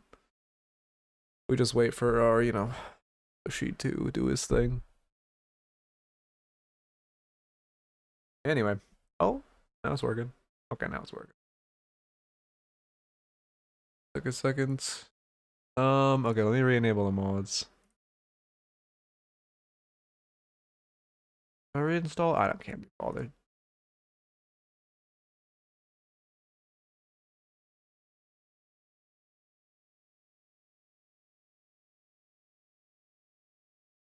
People are also saying it in the Deadlock Discord. Oh wait, Yoshi typed. Wait, what did Yoshi say? God damn it, why does he type in general? Client updated to fix a paradox exploit.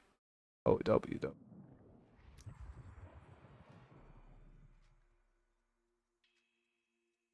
Yeah, I'm actually, why aren't the pumpkins back yet? I feel like we're getting really close to Halloween. If they're literally just bringing back old assets. Why not? Oh, they're gonna do it when they do the minor balancing patch, that's why. Which means it's either coming today or Monday.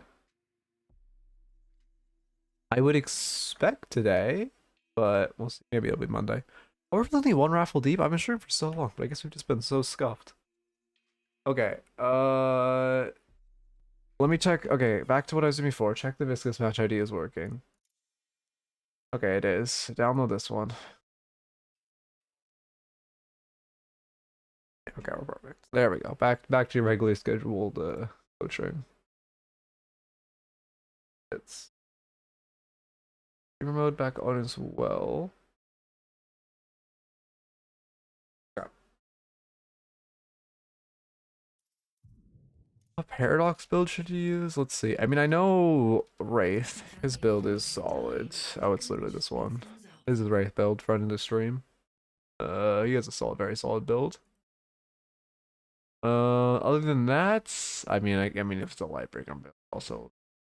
Actually, wow, there are fuck all good paradox builds. Okay. Oh yeah, I would just go with either Wraiths or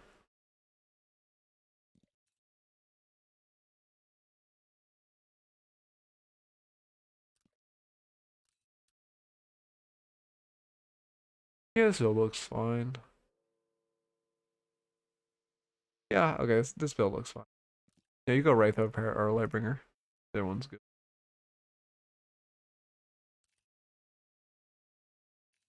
Okay. Let me I'm not leaving download him. until I stop the Yeah, no problem.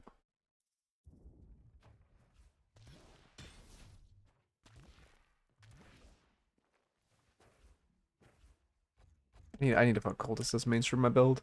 I'm just waiting to actually put Cultist as like the top item in my build. Until I until the next balancing patch comes out, because surely they nerf it. Please just nerf this item. I don't want to build it on holiday. Just don't make me build it. It's so OP though, you like kind of have to. I'd probably just put it in like instead of extra spirit. It hurts a bit.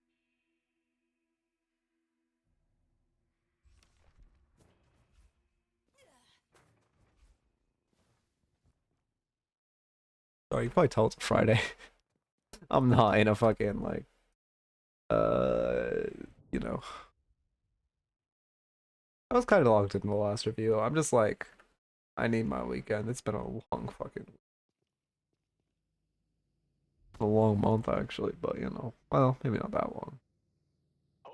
I need to fucking sleep and only sleep. Viscous, boarding, Oracle, go to the dock, Oracle, Viscous,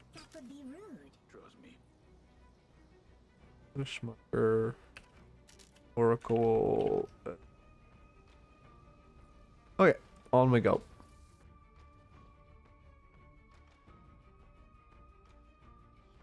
Oh. We'll check on Swinto. We'll check in. Oh, the items mod is back. Thank God. We'll check it on Swinto stream after this. Me with Viscous. Yeah, we love us a Viscous review. That's really polite of that, Billy.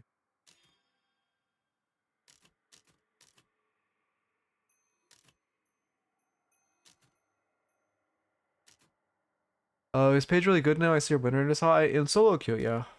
Well, even in pro, she's fine. I would just say she's good. I mean, I wouldn't recommend playing her because if you like love yourself, but if you've never like touched a woman, then yeah, she's good.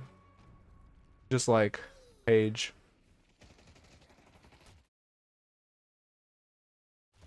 Oh my God, sorry, my sneezes are killing me today. Okay, we're into Page Billy. Obviously, we hard focus Page. Yeah, I love going for the goo ball on Page.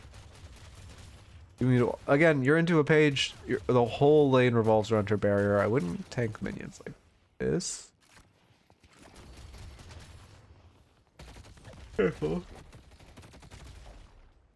He just fucking aured him. Damn. Oh, please also nerf the Express Shot Viscous build. For the love of God, make Express Shot do less damage on alt fires. I'm so tired of fucking Express Shot Viscous. I love Viscous so much. I hate that his build is so linear right now. Also make Yamato. I think they just need to nerf alt fires, honestly. Like, low-key, I'd be happy if they removed Yamato alt fire and like... I like Viscous alt fire, I suppose, but... I don't know, man.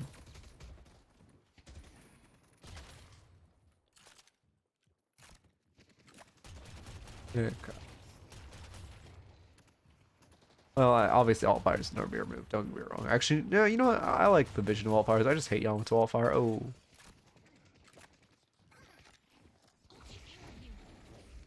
So unfortunate to give that to Nye, but oh, good.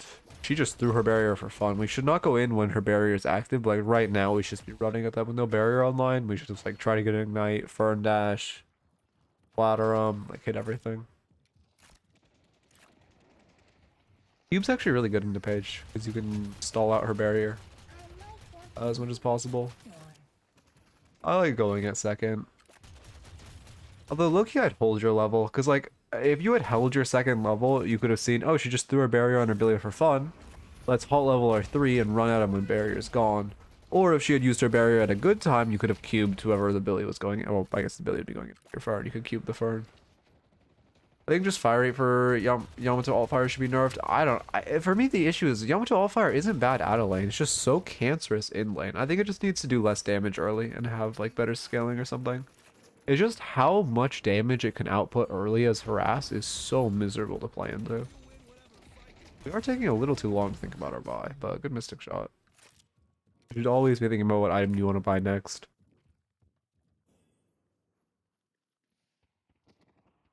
It's good to be like right click pre-buying your items before you get there. Yeah, we're really thinking about our buy. Maybe we're trying to find a build. Well, main Viscous fine. Gura Majestic Leap Viscous is a great build as well.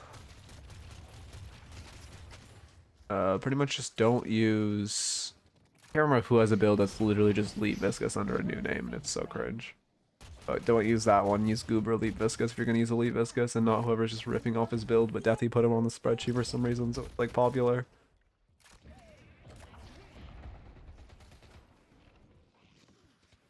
I mean, this is good. Again, we have like a 24-second window with no page shield. I guess no, now it lasts...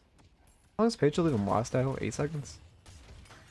7 seconds. That's right. Well, 23, but I was close. What I was doing, I see. I like that punch a lot. High velocity? Headshot booster. Okay, wait.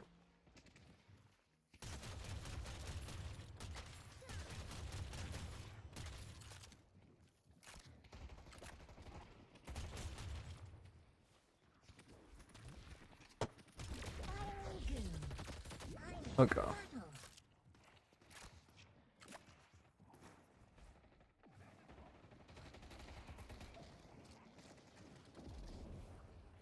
Feel a little lost here.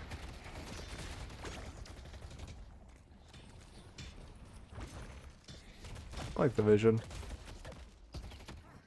I mean, they are baiting, but you just parried off audio, which is fine. You thought Billy would melee you, which is fine. I think it's better to have instincts like that than to actually think they're baiting. Although, I guess the counterpoint would be to that would be they would never really melee you there, because if Billy actually hit his melee, it would have just punched you out. So it is much more likely to be a bait. I prefer Resto Shot. It works. I mean, in general, it's a better item, and then also, but there are some caveats to that. But then the main reason is that we're going to be buying a Changer's Emblem, so we don't need the green investment.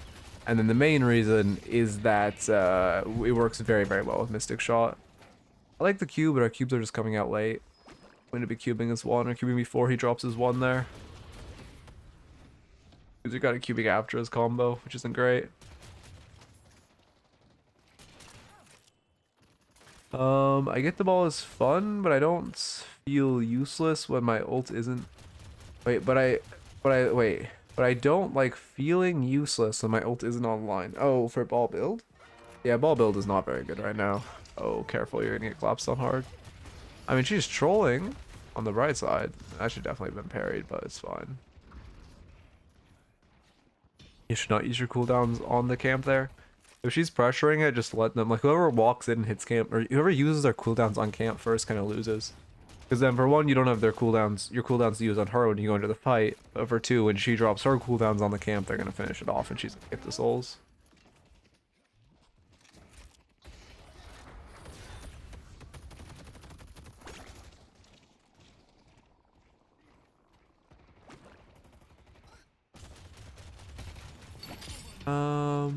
I think just for Yom, all fire rate should be nerfed hella. Yeah, I mean, I would, like I said, they could literally remove Yamato alt fire and I'd be happy. Like, I'm not gonna say no to any form of a Yamato alt fire nerf. A good punch. This is a bad dive by them. You should back off. Oh god, just run to your tower. They can't dive you right now. Okay, now they can dive you because you took a ton of damage. Parry for Gamba. Unlucky. If you run to your tower initially, like after Infernus dies, if you just back off and go to your tower, they don't have the health to dive you. If you play smart, you're fine. It is a little scary, but we have like 10 seconds till our cube comes. Like our cube is on a very similar cooldown to our barrier, so it's not that scary of a dive. They don't have that much kill potential on you. If it was meta, yeah, I don't know. When I played Viscous, I played a ball build, but it was never really meta. It was like kind of the most popular build for a while, but it was never really the best build. Putting it. Because ball builds are just fun, man. Being an ult is just fun. Bouncing around, being able to use abilities in ult is so fun. Cube yourself, yeah. Need a bail from the cube. Okay, I'd be careful. Does he don't have? I mean, okay, never mind. We're good. Forgot he used his hook on you initially when coming into lane. That's fine. But just keep in mind when you are in cube, you're very hookable by Bebop. Just his hook was on offline. I just completely forgot. Where did they go?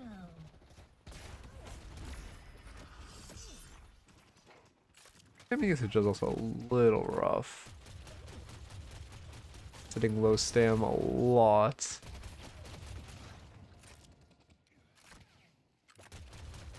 I think your micro in this lane has generally been good though. I think the issue we'll see will be more in line with your macro.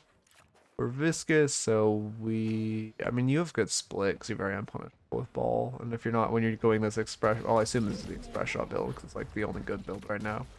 When you're going the express shot build, your kind of main use for your ball is escape. Let the calm wash over you. Let's see who still stands. Play with me. Yeah, I mean you can ult it again, but it's fine.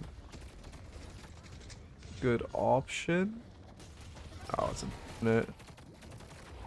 If we canceled there, it's bad, but I think it just happened to run out right before we, or happened to run out right before we hit him.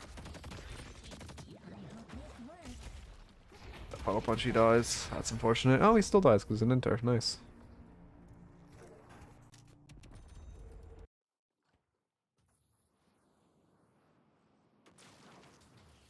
I need to. Oh, there. Or she is. Oh no, she's not. Well, you need to secure your sinners now. And when they get tower early like this, or I mean, in general, we should have farmed sinners off spawn. Especially now that our tower's gone, we need to make a point of securing this. Which we do. Oh, this will probably pick up now. It does pick up, because I lowered my mic filter since now I'm like positionally further from my mic.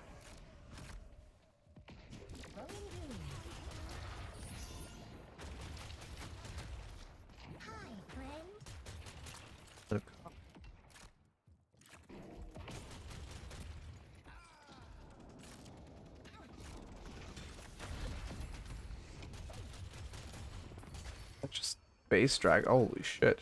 I've not seen a dragon page in so long. I forgot this character can do damage with her one. I mean, she's griefing at least by playing this build. Okay. Let's look at counter itemization. Our itemization looks fine. I never really addressed your counter itemization, which is reactive barrier goes sicko mode this game. And I would 1000% buy reactive barrier. Amazing into a page lane because of our 3 we would have lived a couple of our deaths if we had. What the fuck? We would have lived a couple of our deaths if we had it. Also good into Billy. Procs off the, the yoink if he actually knocks you down with his one. It also, like, if he does the drag on his one. So, it'd be 2-1 combos, he would also procs. And Claire Bunny, Bebop Hook, Hate Sleep. All great options for the item. Page will also probably buy Knockdown eventually, which will proc it as well. Be a very, very good reactive barrier game.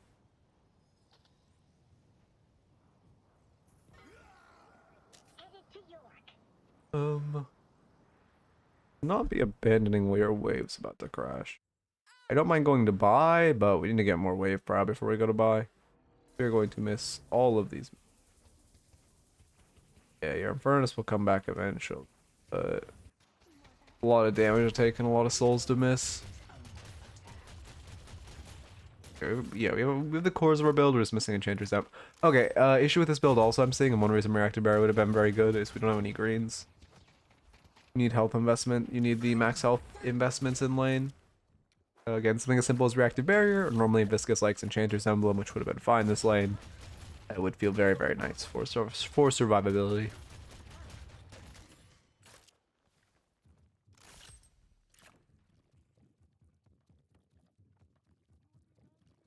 Headed to blue.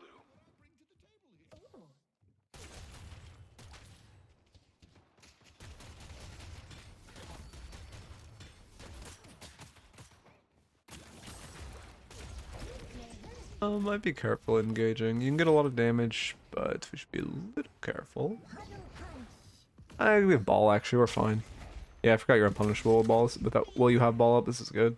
Even if someone pulls up, we just ball away. I wouldn't last it with a melee though, that's very risky. And people do pull up, but we just ball away. I love the use of our down dash there. You should hold your punch. If you could have cubed 7 and then punched him out, it would have been really good. Yeah, we're just gonna tuck to punch ourselves out. Yes, but our movement is... Yeah, okay. Vision was good, movement was rough. For one, when we're out, we're kind of just out at this point. But also, when you're pathing and your puddle punch is coming up, using a puddle punch along the wall as you walk out, then once you actually, when you went back and puddle punched, if you just went to this veil, you would have lived. You just kept your momentum and went to veil, you would have gotten out. Almost like creature build.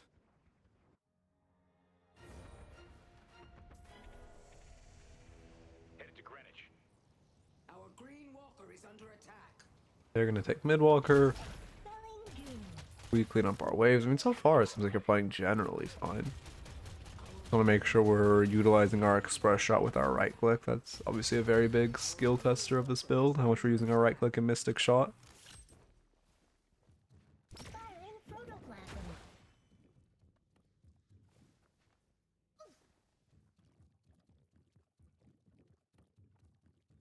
You can push this wave in from their church. Yeah, they're showing 4, so this is fine. I wouldn't look for splitting Walker. Well, maybe I guess you can. You don't have ball online, so it's scary. Yeah, I definitely wouldn't look now that Mina's pulling up.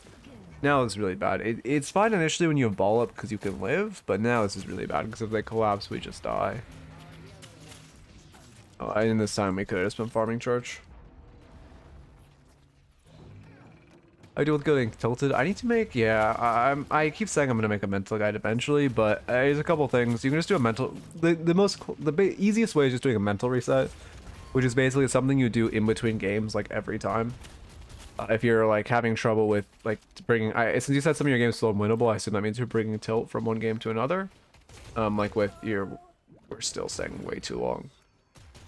Like the issue is just you take tilt from an unwinnable game, because some games are unwinnable for sure, but in those games, even if you couldn't have won a game, you can always improve. Even in a game that's like quote unquote unwinnable, you couldn't carry those teammates, you still made a lot of mistakes and you still have a lot of stuff to work on and improve from, and that's what you need to focus on in those games. However, in a like again, one of the easiest things to do to stop bringing tilts from you is a mental reset, which is something you always do in between games. I personally just do like a ring roll. I won't be able to do it now. Cam's on, but it's like a ring roll. Some people, I know one of my chatters says they solve like a Rubik's Cube. Some people will splash their face with cold water. Some people will get up and walk around. Some people will like do the same bouncing thing in like the testing range. It's very what you want to do, but it's a good way of just like training your brain to like, okay, reset. This is a new game. Reset. Or if you find yourself tilting a game, if you have a simpler thing, again, like splashing your face with cold water, ring rolling, getting up, whatever, you can do that while you die too, to also try to decrease tilt, but those will have to be like different things. Basically to ball away. Yeah. Can we eat his ult? Wait, 1 second.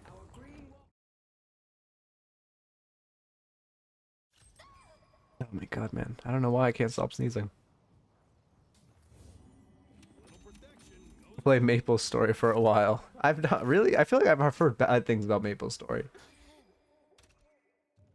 Yeah, having like if you like lose 2 in a row or whatever, just having a quick little like chill, like doing just a day in Stardew Valley, for example, just like a quick little chill game you can play can also help. Okay, we're kind of just okay. I'm noticing our issue. It just feels like we don't have great map awareness. I love the vision of puddle punching him off rope. Unfortunately, we mistimed it. Your right clicks are good. Your micro is solid. Unfortunate. This feels like everyone's just kind of like running at each other in this lobby, and that's the issue. We're winning by a decent chunk. Great time to run Earn. We're up 6k, so we win a fair fight. We should grab Earn. But you're just kind of like running down a lane. You're just going to where a fight is and then kind of running down a lane. Not great. I just sleep for 72 hours as a mental reset. Yeah, that's a good one. I'll probably start doing Arc Raiders as a mental reset, unironically, once it comes out. Like if I get tilted, just do a run of Arc Raiders. Although that game's also... Yeah, I mean, again, I feel like this whole game has just been choose a lane and just run down it until we die or get the Walker. Right there. Last time it was Walker, this lane it's die.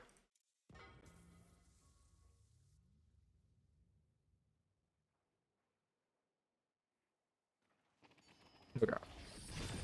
It's hard to play in these lobbies that are more, I guess, disorganized. Fortunate, but you still just don't want to be running from fight to fight. Your Warden's farming while wave is crashing, which is rough. Our green walker is under attack. Real bad stuff about Maple Story right now is super endgamey. Okay, I see it. What is even the core gameplay of that game? I know it's like 2D.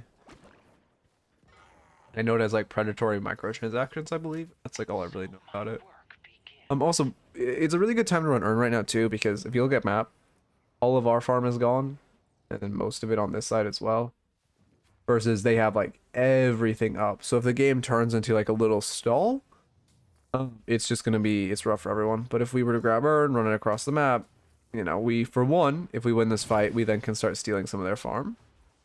But then for two, if we win this fight, I mean, mid-boss on the table, whatever. But we're also like taking everyone's time, wasting everyone's time, which gives all of our camps time to respawn.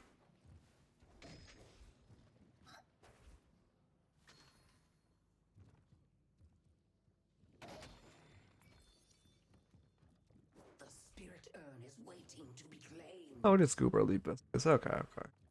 I hope please don't. Again, if you're using the build that's the top build, don't. Oh wait, I think Viscous has a lot of early damage, so I usually try to put fights that need help. Yeah, it's a hard balance to find, especially if you're like Addy again. This is a more, I guess, average elo now. Oracle is what, like top 30%, so like upper middle, upper average of the game. You need to make sure you're distinguishing what's a good fight and a bad fight. Because there's a lot of pointless fights that happen around this type of elo. In general, the best way to assess is like, is the fight over an objective? Which, you know, that means like mid-boss or walker. Is it, or sorry, mid-boss or Earn. Is it over a walker? In which case, really only if it's over defending your walkers do you want to go to it. If they're committing too many, and as a Viscous, you can't really split. And then finally, and then if you just see like a fight for fun, and I guess finally look at your wave state. Are wave states good? If the answer is no, you really should be fighting. But also what I was gonna say is, if this is a top build, don't use the top build. Use it's called Goober Elite Viscous. It's literally this build by the actual person who like came up with it and created it, and not random guy that just stole it and got it to top build. Also, one thing about Goober Elite Viscous, the reason you buy Majestic Leap on Viscous is because you puddle punch yourself and then you leap, and it gives you super momentum. If you had puddle punch yourself before that leap, you would have gone like 50% further, which would have been great. Also, you should not be chasing for this fight. We are completely alone if you look at your map. If you got reinforcements, we just die, and it's just a little rough. Oh, he does get reinforcements.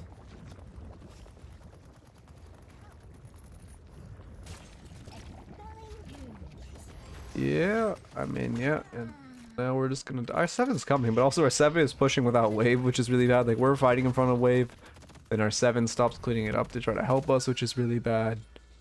It feels rough. There's 2 different servers, Heroic and Interactive, most of which Google Player Base plays on Heroic, which has no PV, no player-to-player trading, so you get all your gear and upgrades on your own. So What's the like? Is there tech to deal lots of damage to walkers? Just melee them.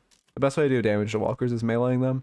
So bait out stomp. Obviously, every character can bait out stomp differently, and then melee the walker. No matter what character you are, unless you're like a haze or someone with like a fixation stacks. Like if you're a normal character, meleeing walkers does the most DPS, even if you're not a melee character.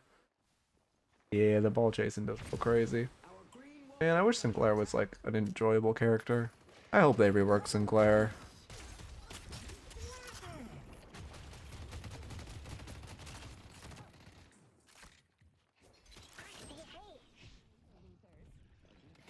I really want a character that can steal abilities. That's what I want. They have to be here somewhere. That's like the perfectly coach build one. Again, I mean, this is a fine fight. We have number advantage. Put a rescue beam. You got him. Okay, we killed one. I mean, Urn's not on the map. This mid fight's good for us. Issue is, I mean, someone needs to clean up this wave, but we should, in theory, try to win the mid fight and then go mid. I respect the chase, but you're not gonna catch a haze because she's just going to press invis and we'll never be able to find her, which appears to be exactly what happened. The enemy could be here. The gameplay loop is you hit trash mobs. The main way to level up, you get gear by doing bosses. You get that does actually sound kind of fun. You can double jump, puddle punch the grounding enough height to avoid stomp. Yeah, if I'm Viscous. Yes, you puddle punch to dodge it. Actually, it's that. The more you upgrade gear, the higher level bosses. Yeah, okay, that makes sense. But like, what's the combat system? Okay, I guess that's what I'm asking. Like, is it like?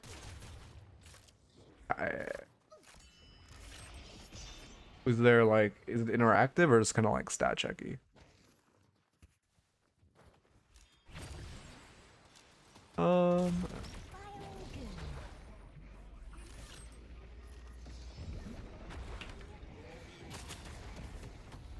This is not a great fight for us. Our doorman's on side, but he's not pushing a lane with any objective. Our Burns will come here eventually, but he's kind of far. Our mid wave is pushing in. Again, I mean, also our positive wave is in a lane with no objectives. This isn't a great fight for us. Team isn't really pressuring anything.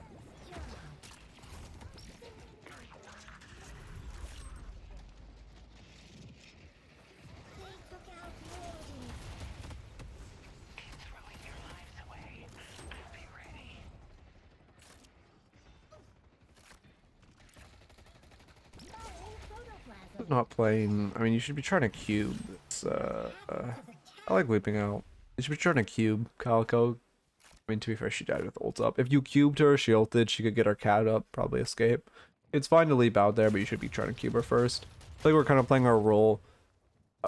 We're not playing our role to our best capacity in fights. We're just kind of just like, this build is kind of just try to get on a backliner. Do a Skinner combo, by the way. It's auto punch, right click, splatter. Do that onto their backline and then kind of bounce around the fight. Cube your whoever's squishy.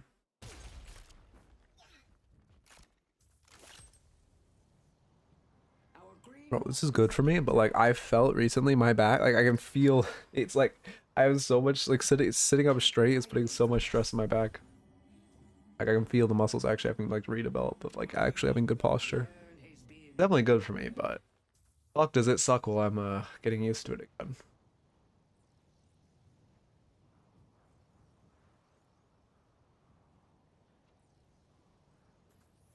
I haven't really done anything with our advantages. I mean, it's surprising that urns are actually being ran for the elo, which is good. But like when we have a page, like your Inverness is playing well. We have a pick on the page, so we have an advantage. He's using less space on the map to invade their jungle. It looks like you'll help with good. There's a good new player event next month called Challenger, where it's a new server and everyone creates a new character from scratch. You can transfer over to an originally existing server. Oh, that's cool. I might try. We'll see. I think my next that game does sound like a times thing, and I mean, obviously Deadlock has to be my main game, you know, as the career would indicate. But like, I think my next big game I'm getting into is gonna be Arc Raiders. That does actually sound like pretty cool though. I probably will try it someday after my Arc Raiders fixation ends. I'm fucking the second that game comes out, man. This isn't really a good fight.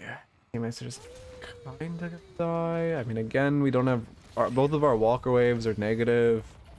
Four-man's on side. Our teammates are getting caught. Yeah, we should just let 7 die and get out. The warden dies too, so in theory they should do mid boss now. You guys need, I mean, well, actually, drastic overextension by the Calico. You guys don't really want to be fighting here. I mean, this fight just shouldn't be happening. Their reinforcement should get here any minute because you're down 2 players. When Sinclair is murdering us like this, which is, I mean, so comical. We can do 1.2k damage for fun. But we should be, our best options, I mean, Spirit Shielding is a good option. Spirit Resilience is fine. Spellbreak is like your best option, but it's also very expensive. Spellbreak's actually really good this game. Well, I guess they have a lot of gun. It's good into Bebop and Sinclair, but now that I look at the rest of their comp, I probably wouldn't buy it. But you need some kind of anti-spirit item. Again, Spirit Shielding would be a good option. Spirit Resilience would be a fine I would say Spirit Resilience would be a fine option too, actually. They do a lot of spirit damage.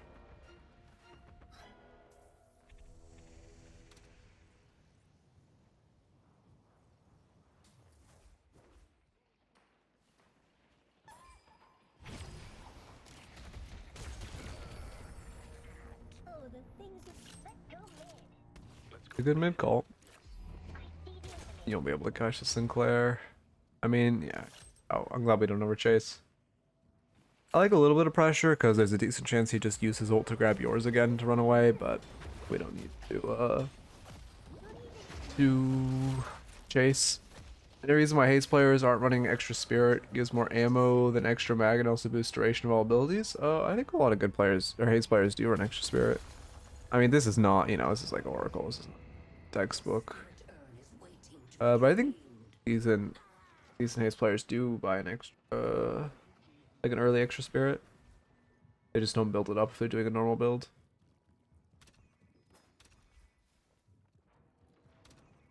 Kind of just depends on the build, though.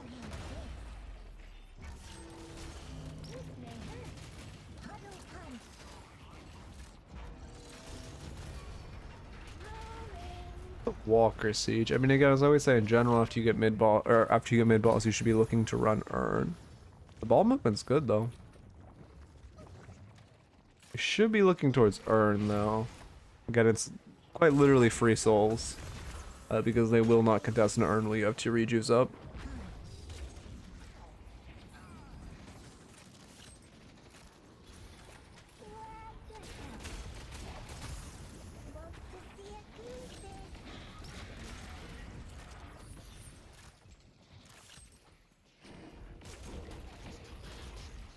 Alright.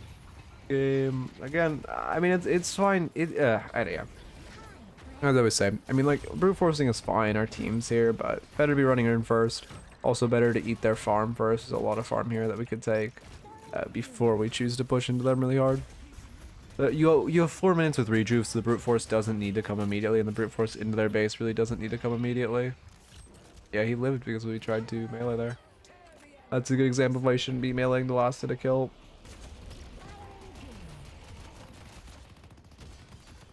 Because it is better players will throw out gambler parries. You died with cube up, which isn't great. I mean, this Haze is definitely a problem. Plated armor is a great option into Haze. Plated armor is pretty strong into their comp. Well, I mean, it's strong in half their comp. You could also buy, she's in capacitor, so you could also buy, I mean, I don't think metal skin is that great into Haze anymore because she can just buy capacitor and then it's really rough. But return fire, a very cheap option that can force her to kind of spec capacitor.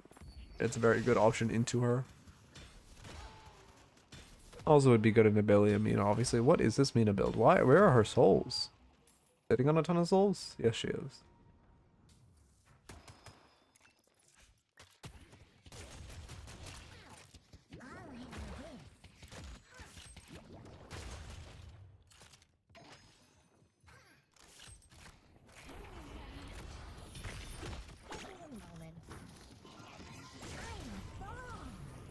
Yeah.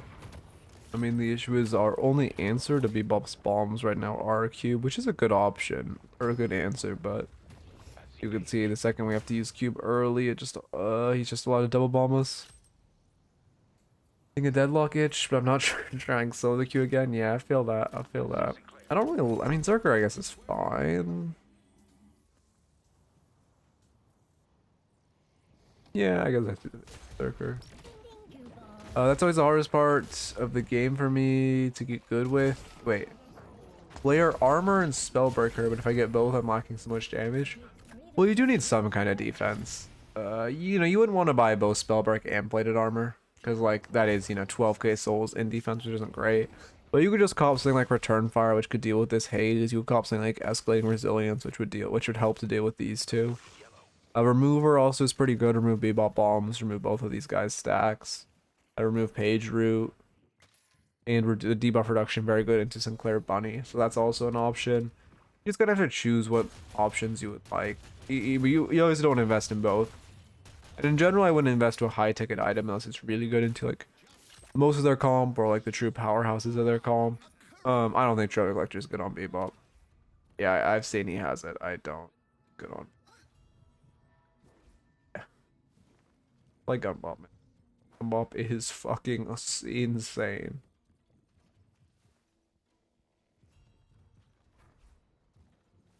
You want a supportive item for your teammate? Go Capacitor. Capacitor goes crazy this game, by the way, on this Bebop.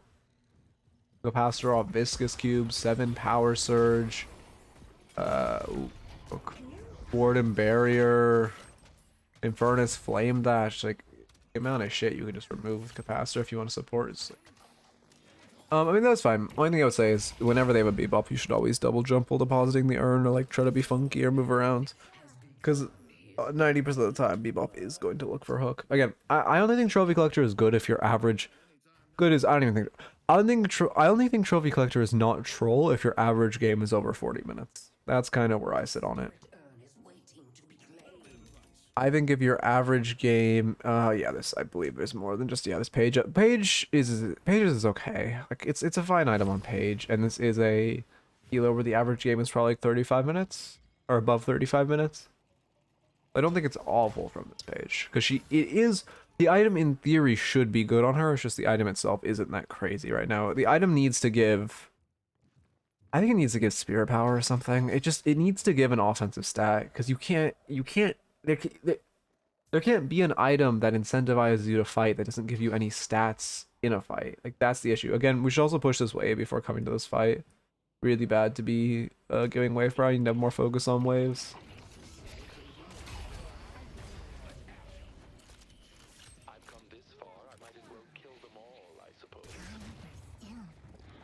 You kill them all, we should probably end the game now, right? Yeah. Yeah. Let's only ending through one wave. Having mid prior would be great, and also we should have grabbed that wave. Also, if things had gone south, would have stalled them, which is great. Just don't fountain dive and we win. Just go into pit, shoot the patron, you guys win.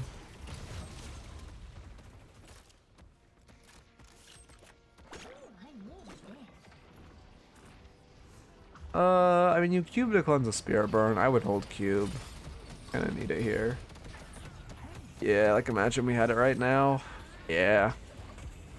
You being a spirit burn, you saved like 100 damage. The anti-heal didn't matter. But now it's rough. We don't end. I mean, that's a little rough from our team. Now they have rejuve. I would just look to backdoor, honestly. Yeah, we're going for a backdoor. I fuck with this. I fuck with this heavy. Exactly what I would do in your situation. Yep. Like, we'll get it too. If anyone shows up, you should ball. Ball's super good for both damage and peel on pit with this stun. Nice. That's perfect. Honestly, if you guys don't backdoor, you lose that game. So that was a perfect backdoor.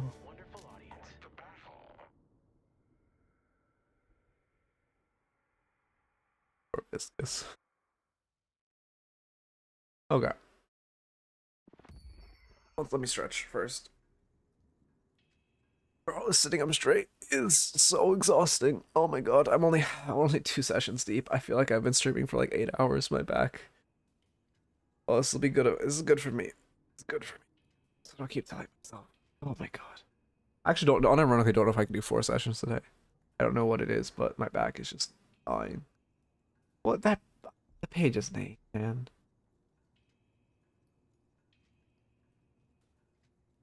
Okay. Your notes. First off, we should know what we want to buy first. Before we go to the shop, you should always be thinking of your next buy. And ideally right-clicking to pre-buy your next buy so you can just quickly buy it as you walk by the shop. And we aren't spending a lot of time staring at shop. Next up, we really misplayed the mid-game here. The mid-game, we were literally just choosing a lane and running it down until we either got the walker or died. Okay, as a Viscous, when you have ult up, you can kind of do that because you can ult away. When you don't have ult up, you shouldn't really be trying to split hard. You shouldn't really be pushing that deep because you don't have that good of a get out of jail free card. You don't have that much, like especially if we see Mina on their walker, we should not be continuing to push it because you know if she can choose to just hold her walker or she can choose to get reinforcements and then it's really scary. Let's see. I would not, you know, I'd be very careful. Again, like the first time we chased Mina, it was fine because we had ball to get away. Second time it was really bad. We didn't have anything to get away. In general, you shouldn't just be running down the lane. If we run down, like also when we took their final Guardian to get our flex slot, we got the Guardian. We should have just backed off and said we continued to push, and we just died. There's a general rule in this kind of like middle-ish elo, which is people very often don't have enough skill to react to objectives on time, like you guys brute forcing that Guardian, but they have enough skill to realize it's happening late and rotate over so that their team always kind of shows up after the objective has happened, like Urn. You shouldn't try to fight after an objective has happened because for one, you've already gotten the objective, there's no reason to be there. But for two, in this like middle-ish elo, there's probably a lot of them showing up like 10 seconds after it happens. Thirdly, here, I'll demonstrate this. Well, I'll do all the other notes before I do the demonstration one. Thirdly, you should be meleeing the last hit. We meleeed the last hit twice there. One time we got away with it. The second time, the Billy lived because he parried us. Never meleeed a last hit. It is very likely that the enemy will just, like, I call it a panic parry, but it's not really panic. It's just kind of their only option at that point. It's like, well, I'm going to die, and the only way I live here is if I parry him, so I'm just going to throw my parry and say, like, you know, fuck it. Be very concerned of that. And then another desperation. Yeah, I guess desperation parry is a good way of putting it. Another note would be really to focus wave. We fought beyond wave a couple times that game, which is really bad. And also we weren't pushing wave as much as we should have been, which is really bad. You need to be pushing waves before you fight, trying to get wave prop before you fight. And definitely not pushing in front of a wave. And then the tech I want to show you is you aren't using... If you're buying Leap on Viscous or something, like there's a way you need to play it. Which is... Drumroll please. He is squishy. Oh, also, yes, do not use Vegas Viscous. Do not use this build. This is literally just a complete carbon dry ripoff of Goober's Viscous. Complete ripoff. Is sad that this is the top build considering it is literally just a worse version and a literal ripoff of Goober's Leap Viscous. Okay. This is the tech. Let me do it like here. You'll notice if I go against this wall, we'll go like here. I leap. We're not gonna do any jumps or anything funky. I get to like the 30-meter mark, right? Well, obviously this is like probably like 90 meters in total or whatever, but the 30-meter mark from there. If I puddle punch and then I leap, okay, I griefed it slightly. If I puddle punch and then I leap, again, no recast. Wait, why did it tweak? Okay, in theory this should work. I think I'm just brain dead.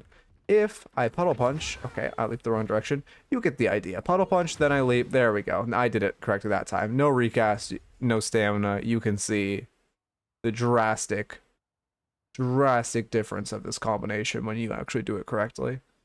Yeah. So you should be trying to puddle punch as you leap. Slightly harder to pilot than I thought. Yeah, you can see I'm biffing it. I thought this was easy, but this is actually not as easy as I thought. But when you hit it, you can see it's a significant difference of how much of the map you traverse. And again, I'm not even recasting to get up there. And obviously when you recast, you can double jump for the most momentum. But if you just like do this right, you go absolutely flying. Because putting it higher up, make it... Oh, I see. And then I would like punch higher. I mean, I'm pretty sure Uber does it. Oh yeah, that works too. But yeah, anyway, you know, you get significantly further if you do it like that. But anyway, those are the notes. We do another raffle. Maybe 2 more. We'll see. Stream's low key today, so I think if at the end of the next raffle stream's low key, I might just call it. But if we get people here, I'll brave the wall.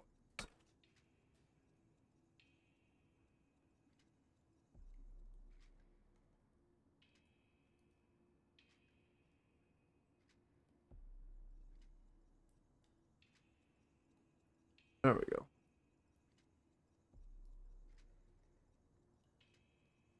Oh, this. Focus lens on Fern. I mean, I don't think it's that good. You're not really like. I mean, you can duel, but it's kind of better just because you already do such an absurd amount of damage. Kind of better just to go damage items. Hayes likes it because she likes to catch people out with her ult to make it so they can't use abilities to get away, and she's like a bursty like kind of assassin. Furnace doesn't really fill that assassin or really as much of a bursty role, so I don't think it's quite the angle.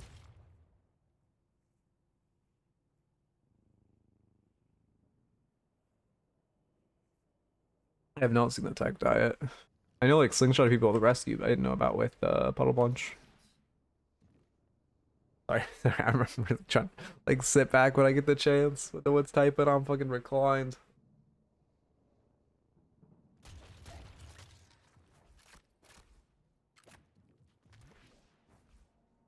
Firing protoplasm.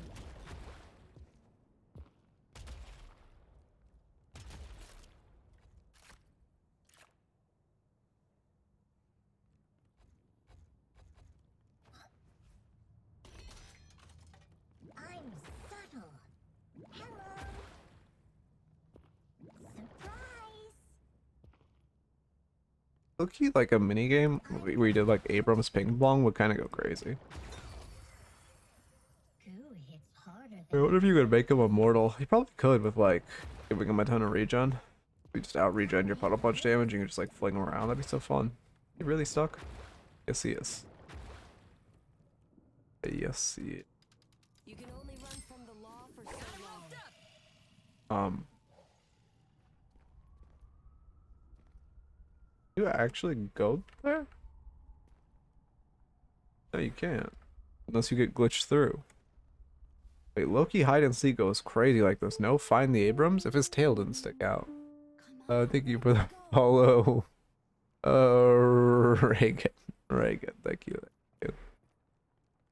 Same principle with the majestic leap, but basically you go off a vent and turn the guy with urn and puddle punch. Oh, I see.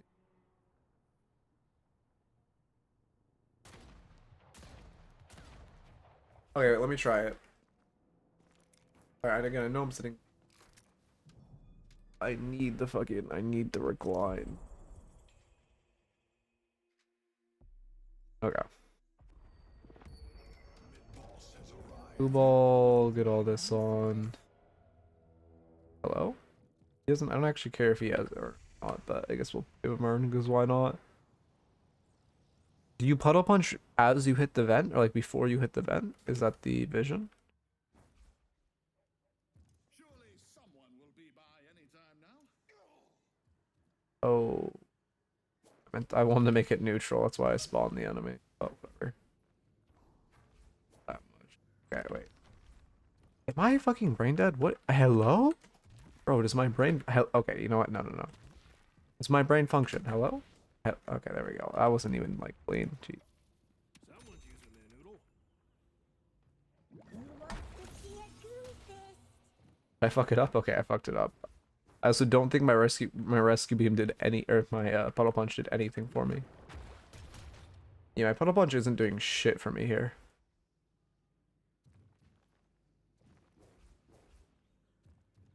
I'll handle this.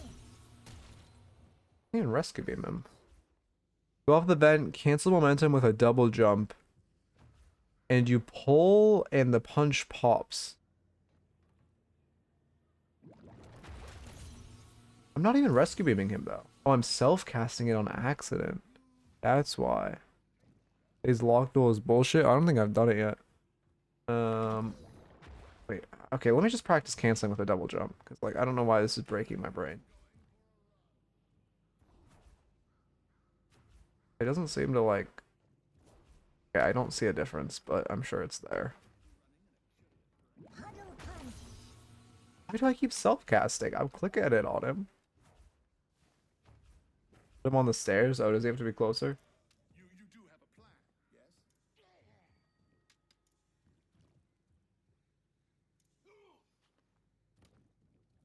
I'll put him here. That's fine. Fuck this game, bro. Fuck this piece of shit game. Fucking cardboard ass cutout game. God damn it, man. Fucking indie company. Oh my god. Punch the urn guy. Oh. Wait, why does it matter if I have momentum then?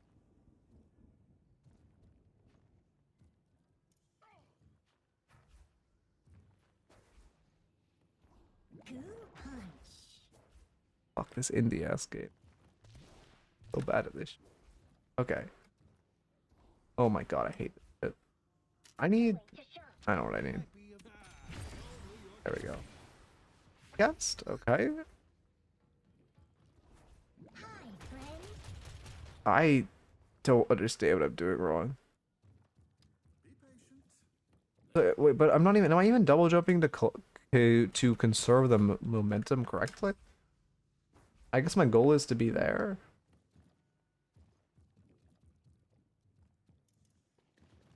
I'm full of souls here, people.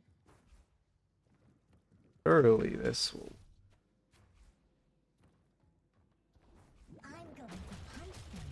My rescue beam just didn't exist there. Cute. I'll give us like 2 more attempts before I just give up and go to coach in the Ivy. Oh my fucking god, I hate this game. I hate this game. I hate.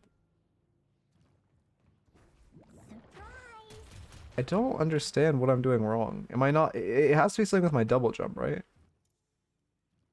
Like I feel like I'm just not as close as I should be. Are you sure it's a double jump but not like a slide or something? Like it's not. Oh, it's probably that, right? That seems like it puts you in the spot you need to be. I got it there too, and I fucking biffed it. God damn it.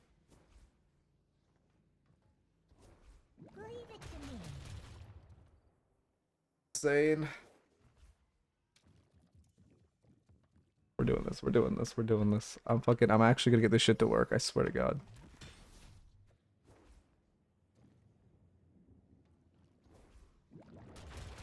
I'm pressing rescue beam and it's just not going off. I swear to God. Like the 3rd time I have 1000% rescue beam tip. It's just not rescue beam.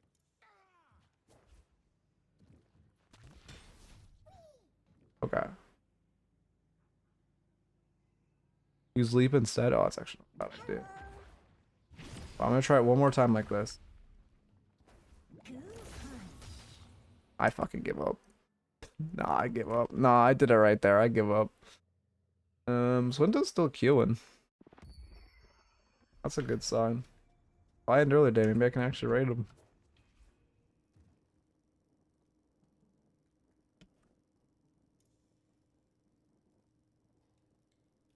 Eclipse. Let's.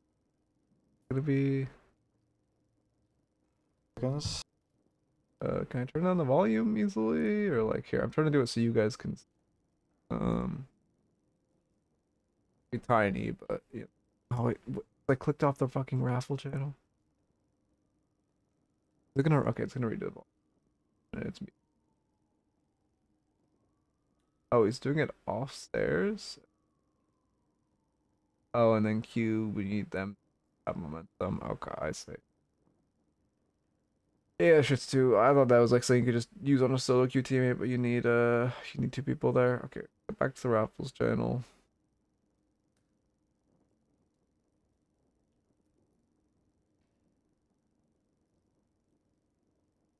No sweat diet. Not like I'm ever gonna fucking. Maybe I'll go. I want to go back to Viscous one day, but it's gonna be a minute. I like Holiday right now. If they cultist nerf next patch, I'll be so happy. I think genuinely one of the reasons I'm not playing this patch, like if you look at my match history, here, let me. You can literally see like, you can. Oh, I have stream mode on. Why am I? Oh no, it shows names. you can see I'm like having fun. I'm playing daily, and then there's 2 games where I buy this fucking item, and now I don't want to play the game anymore. I wonder if there's a commonality between having to buy the same fucking item for 6 months, realizing I still have to buy it even after it was nerfed on the character I enjoy, and you know, not feeling the energy to queue up. Not feeling the energy to queue up till the next patch. I wonder if there's a connection there. God, I hope it's nerfed, man. Fucking got this item. I'm so tired of Cultist. I'm so tired of having to build it on every single character.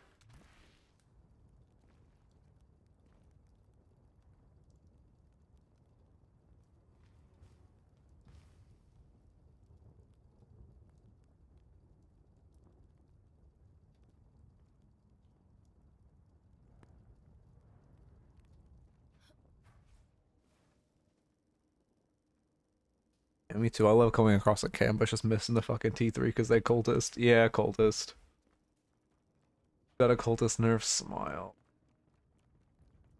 Got this already. Do you think it'd be better if it didn't give any bonus souls? I mean, sure. The thing is, yes, but then you kind of got the identity of the item. Like the reason people buy it is because of the bonus souls. And I mean, also the stats are goated. Like you could buff the stats and remove the bonus souls. I would be happy with that for sure. You could gut the stats. No, actually, I think that'd be the only angle. Or you could just like, I don't know, gut the stats. I guess. I don't know. Make Trophy Collector the item to get souls and like the scaling, snowballing, like soul-based item. Which I guess you probably just have to, again, just give it some kind of like, actually offensive stat. Like it gives spirit power when you get stacks or something, or it gives a base 10 spirit power or whatever. Gives some offensive stats. And then... I heard that you're the Ivy here? I think this is a... Maybe this is just a big coincidence, or this is a community member that you're playing with. Ivy? Okay, okay. I think, yeah, that might be, maybe a... Might be a coincidence. Oh, you're friends with him. Okay, okay, that makes sense. Make blood tribute give me souls per minute. Yeah, yeah, yeah. No, make when you activate blood tribute, it gives you 10 souls a second. On God.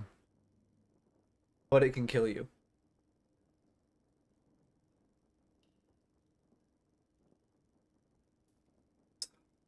Oh, sorry, my fucking back is just like it's sitting up straight shit for a whole week. I'm really I'm feeling the brain. Okay, who are we looking at? Fucking Ivy and Oracle's already on screen. Oracle.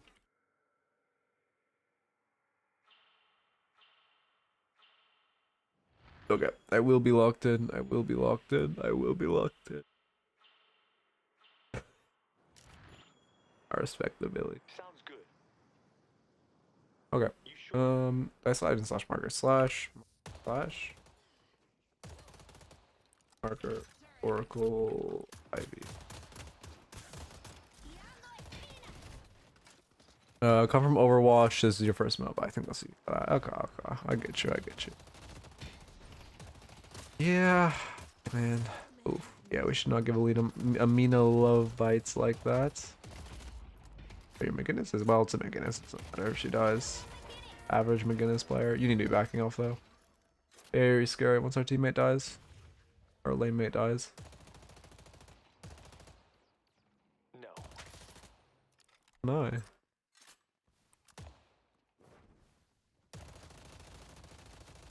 McGinnis on my team, hate being against the McGinnis, hate laning with the McGinnis because then she just gives them souls.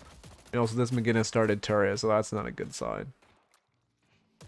Of her, like, you know, that's not a good.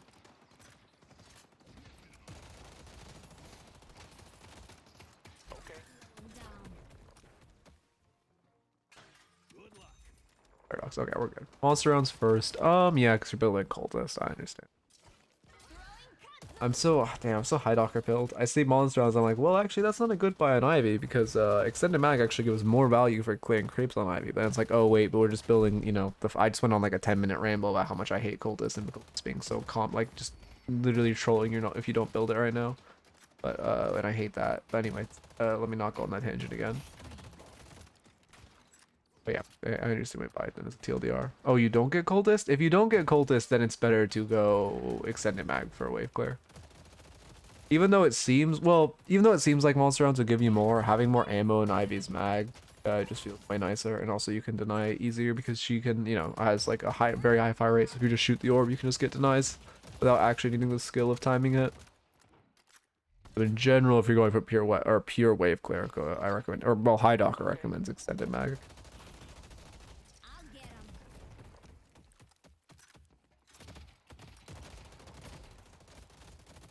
I've seen Echo Shard Stone Form Ivy twice now. It's Thomp Wax. You Echo Shard your Stone Form and you melee off of it. It used to be okay, or actually it used to be decent, but then they nerfed it into the ground, and now it's like, I mean, if you're playing for fun, it's there, but it's not, it by no means a good build. It's a for fun build, right? It's like if you see, I don't know, whatever, insert whatever else, lobby. I'll do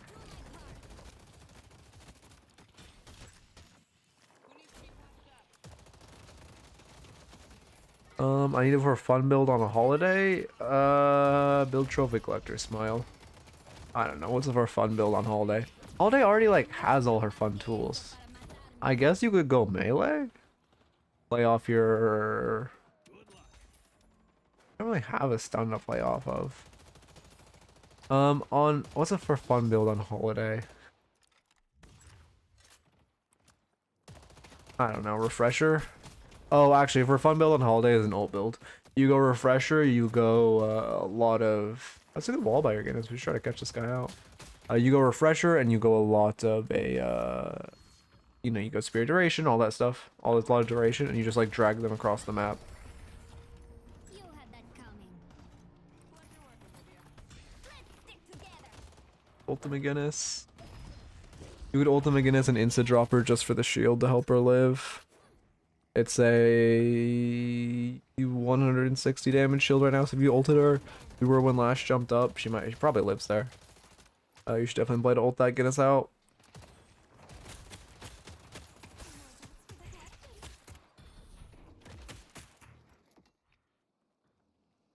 Yeah, you can use Majestic. It doesn't extend Holiday ult, but you can use it in Holiday ult.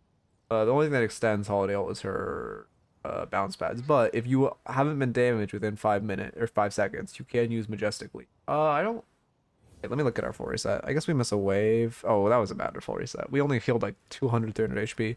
If you're choosing the full reset, you need to stay for the full reset. Although you could also, you're doing a Tesla rush. Yeah, you're full resetting. We actually don't miss that much, but I would have stayed in mountain for like an extra 2 seconds. Yeah, we only missed 1 minion actually. Somehow that works out. I think this is our Guinness still with wall. That's actually really good by our Guinness, even though she seems a little griefy. But it also wouldn't really full reset in that situation. Because you probably should have missed the wave. Your Guinness actually played off a goated play by walling off wave and then stalling. Sucks she died for it. She definitely shouldn't have. However, you should have. What's the word I'm looking for? You should have just bought healing, right?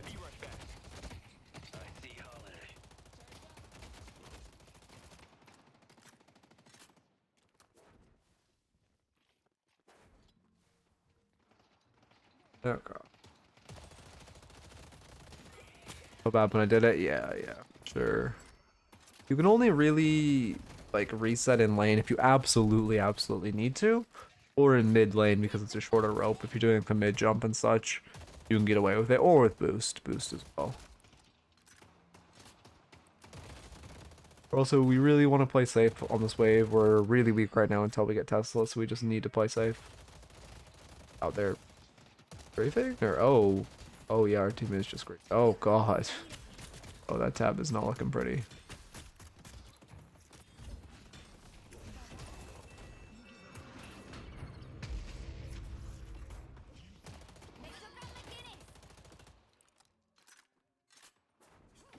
Or Tesla, I mean that's good. Kind of sucks. I mean, I honestly, monster rounds end up being good because he would have needed them anyway just to keep these waves away from tower while McGinnis's chain dying. You shouldn't hit wave. If you just wait, McGinnis will get here in time. You're taking away souls from her. Tell you what, I'll throw in a free key. We do get our Tesla, which is good. Wow, it's like a big spike for us. Issue is that we're basically down a lane partner. Katsu bomb.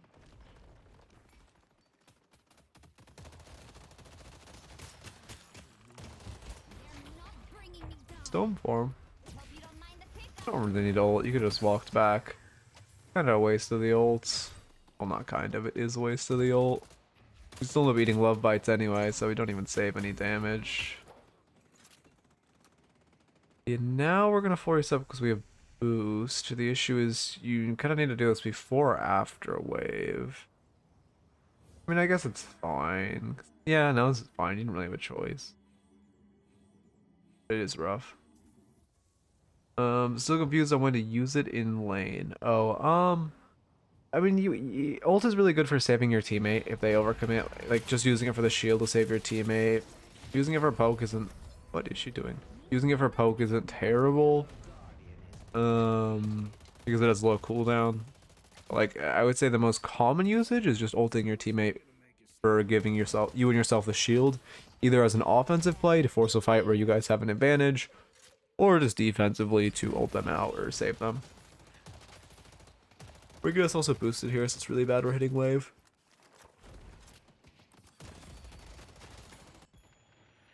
Because the Mina is dead, if their wave just killed, like every minion that Lash kills, the Mina is missing, which is good for you. Every minion that you kill, your McGinnis is missing, which is good for them. So if you just let them shove, it's much better. Guys shit talking Billy. No.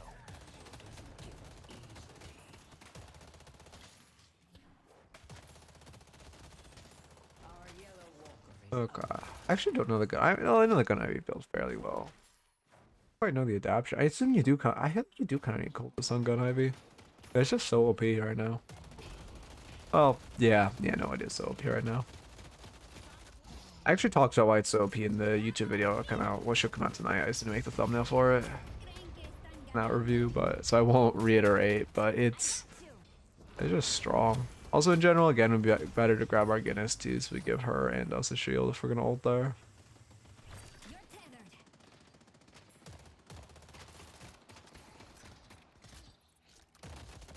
tethered. I just tend to get a lot of other items and then I forget. Yeah. Yeah, I mean, Colts would be good now, like after your Tesla's rush. Now it'd actually be a perfect buy right now. Well, to be fair, we do need greens actually. But it would be a good buy now. Sort of, greens. You think Dorman's bullet? I think his bullet size will always be the same. I think he might do like reduced damage on headshots. Like he might, how a character like Viper does reduce damage on headshots, or he might like do less damage. But I think his bullet size will stay the same because that's kind of like, I don't think that's. I feel like that's fine. And I think that's kind of like one of the, just the quirkiness of his character, right? Every character with like different bullet size and such. I feel like that won't really get changed. God. I see Calico.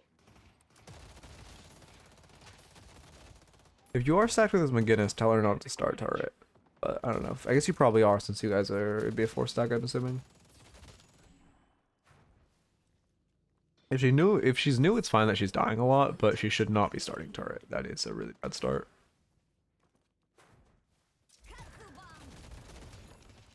You want to start wall because it can really, really easily catch someone out. And then you then you can go healer or turret. 5-stack McGinnis is okay, yeah. And then like the misplays are fine, but I would just tell her not to start turret.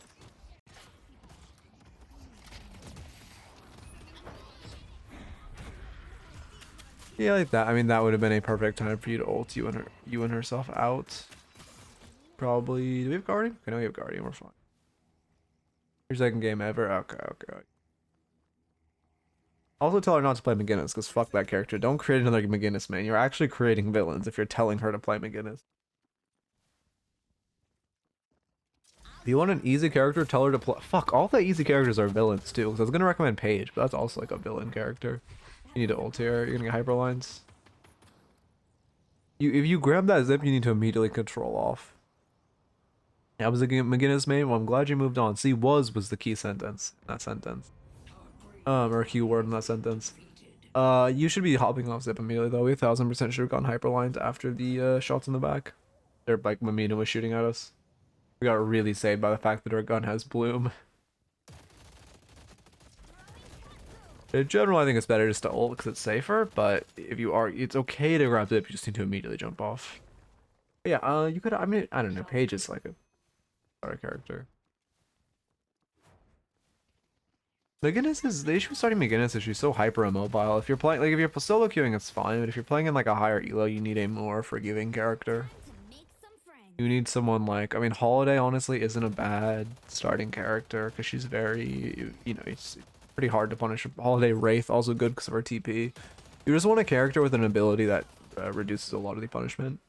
You know, like a character that lets you escape. Viscous good. Well, Viscous is obviously very complicated to be fair. Viscous Ball is good. Throwing katsu.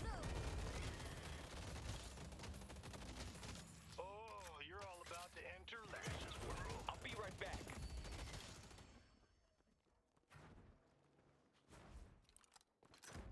I mean, if they're forcing this with 4, you should just apply pressure on the walker. You can't take it, but you could probably take half a walker's HP because they're showing 4 like here. And if anyone pulls up, you have ult, worst case.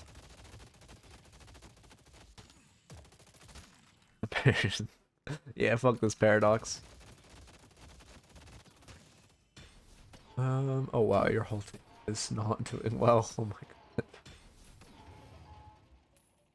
Guess this is just a party queue moment. What the fuck is this timeline? It's like an ace? I've never seen this many kills stacked up before. 1, 2, 3. Wait, 1, 2. That's not 2. There's no shot that's just 2. It's Furnace is the, oh yeah, Furnace is a good new player here. Oh. Holiday first character is evil. I don't think that's true. I mean, yes, she has some hard mechanics, but the thing is, if you have bounce pads, it's very, you can make a lot of mistakes. If people don't buy Slowing X, Holiday is one of the most forgiving characters in the game. Because you always, if you're doing Spirit Holiday, you always have 3 bounce pads in your back pocket, which means you're allowed to make so many mistakes and just get out.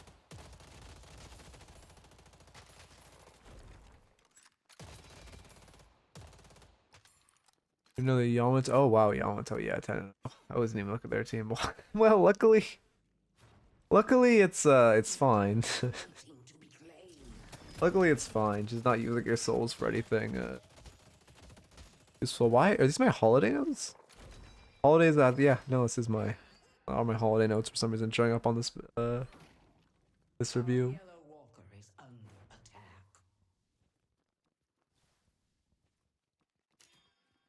Also, a decent character that to learn can be Vindictive. You just backline or like Great Tile, and you just play backline, teach them to buy debuff remover if the enemies get knocked down.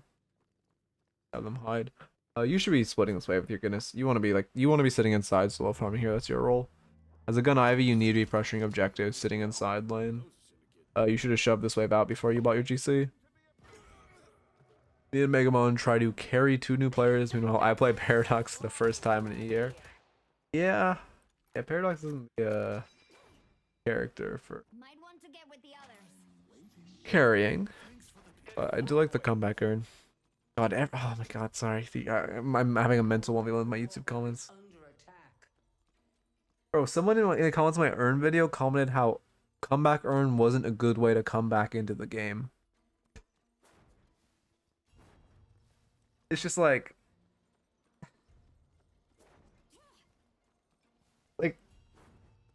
what do you like? Obviously I didn't even reply to that, but what do you even like?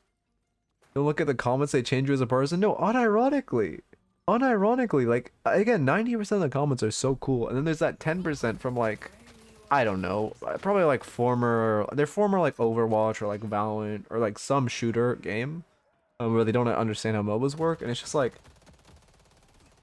they also always they always comment with such confidence. Oh yeah, this is just we're ego fighting Yamato because we haven't hit tab. Well, actually, we're neutral with her. What the fuck? Never mind, I'm trolling. Somehow, for 10 kills, I've netted her no souls. We should be more on the parry, though. We know she has melee lifesteal. We know she has melee lifesteal, so we know she wants to parry. This is great. She should die for this. Okay, I don't know if you do that intentionally, but I really, really like walking back into her line of sight. You to parry. I really, really like walking back into her line of sight, so she threes, or so she twos you under the walker because you know she will because she's a Yamato player. Also, we need to be ready to parry there because when she hugs the wall like that, she's always gonna melee. When so many games by getting free comeback cards, I know. I mean, it's literally the comeback mechanic in this game. Aside from like, you know, you also get extra souls while farming if you're kind. But, like that's the only other comeback mechanic in the game. They're showing one map. We've dead. You can push this way, but they need to back off. You need to back off now. Thank you for the follow, Fally. Welcome, welcome. But yeah, I don't know. Like again, most of the comments are so chill, but it's never the comment like, wow, great content that sticks with me. It's the comment that's like, fucking, what did I get another one? I can't remember. I don't know. Fucking comeback earn is the, or like I got one recently that was on the like climbing video that was like, oh, it's impossible to climb. It was the classic copium, but it was like, all my teammates are terrible. It's impossible to climb out of initiate. This was after the rank redistribution. I was like, oh, how am I hearing that mentality? If you're an initiate, you're like new to the game. How do you have that? How do you already have the it's impossible to climb mentality before you have like, I don't know, over 100 hours in the game? Oh, we kind of trolled with that bomb drop, but we get out. We overstayed here. We shouldn't agree to that tier 1 and the rest of the stuff. We should just reset after we shove the wave. We know enough pressure. Also, this boost is Crown and Grief. We're gonna buy you. If you're saving, you should just sell monster rounds and buy your T4. Otherwise, we should upgrade whatever we want. Or like buy a tier 3. Or if we want to upgrade a capacitor. Capacitor! By some real power. It's not that crazy this game. Oh god, it's 4014 GC Vindicta. That is scary. That is very scary.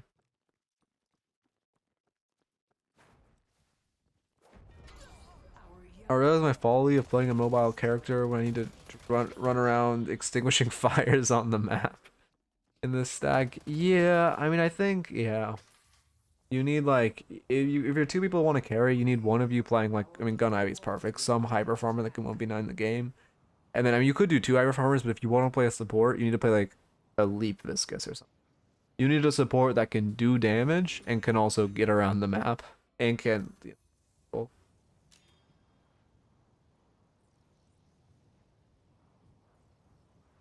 I mean, I see 2 Sinners up. We haven't farmed the Sinners yet. I'd definitely start prodding them.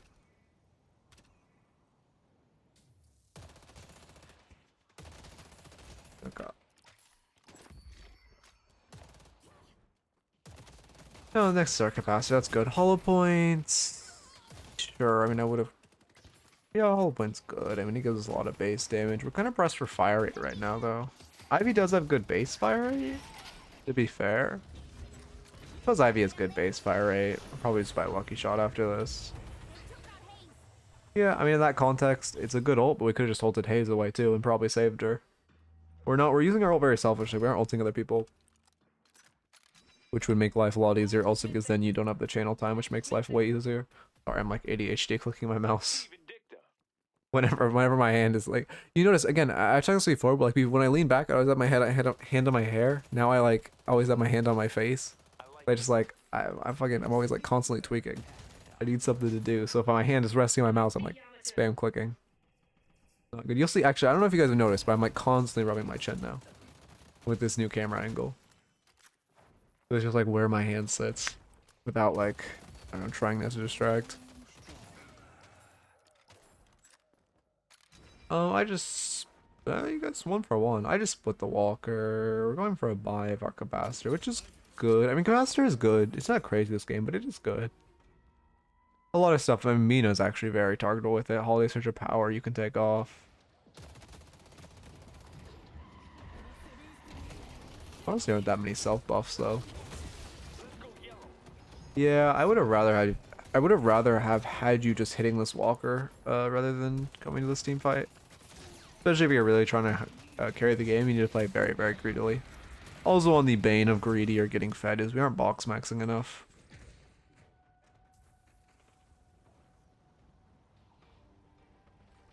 Okay. Our blue walker is under attack. Yeah, we come back to this lane, which is good. I mean, we're playing our side lane, but we should just be running like in that context where they're showing a lot. We should just be running into walkers. Yeah, looking at the map now, could have killed Walker in 2 seconds. Felt weird not fighting since I was strong then. Yeah, but I mean, if you have the context of just getting you stronger, it's better. Also, this fight is literally over nothing, so it's just like, what, better to just get stronger than take the, you know, absolutely pointless fight.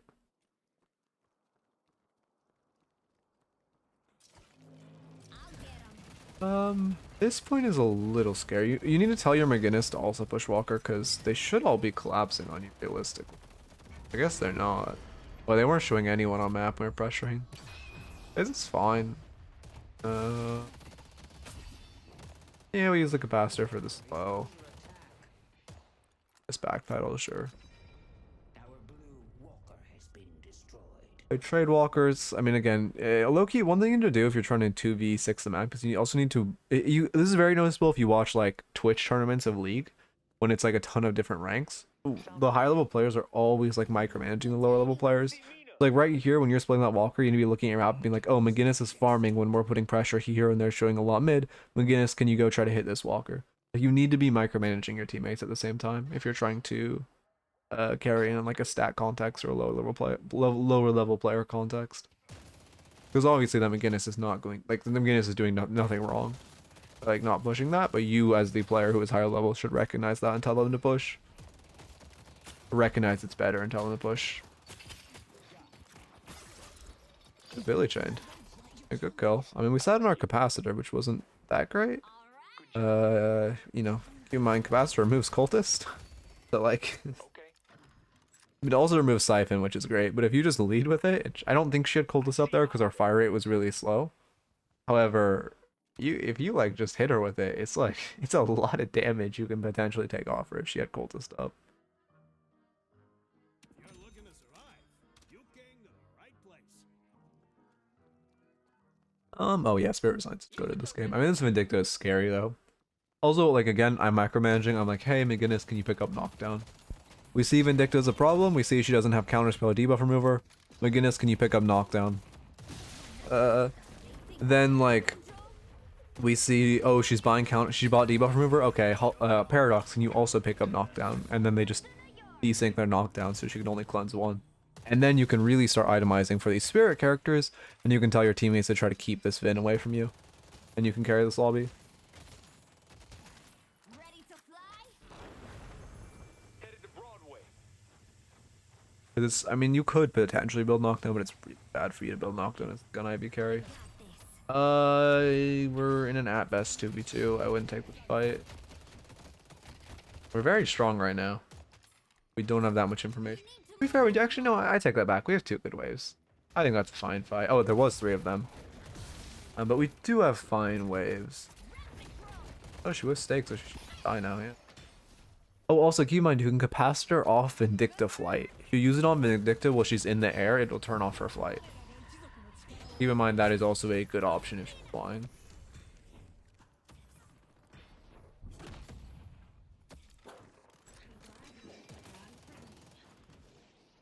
Look, you guys need to do mid off this Yamato kill. Yeah. No, yeah, it turns off so much. Let's go to Broadway. It's like, it is. Hey, the capacitor's just an item right now. You guys should have done mid off those. You killed 2. You're on top of mid. We're 26 minutes in this game. You need to do mid boss there. Needs to be a mid call, especially if you're in a coordinated setting where all of you can like calm for everyone to run to mid and they'll run to mid. There. Briefing not buying knockdown because I was killing her with swap. I see. Yeah, but yeah, I mean, if we have like a couple knockdowns, again, when she's their only gun damage, if we just itemize for her as the supports, it allows the carry to itemize for the spirit characters with stuff like Spirit Resilience. Potential Spell Break also goes pretty crazy. Wait, Spell Break is crazy good this game, actually. Lash, Calico, Holiday, Vindicta. These are like, I mean, we're only missing GT as the Spell Break characters, or like the Spell Break bait characters. Actually, Yamato too, because you're Ivy. If you intentionally stone form her 2 or stone form her 1, you force her to pop Spell Break with her, or stone form her 3, you force her to pop Spell Break with her 1. The Loki, this is also the one character where like, it's also really good into Yamato.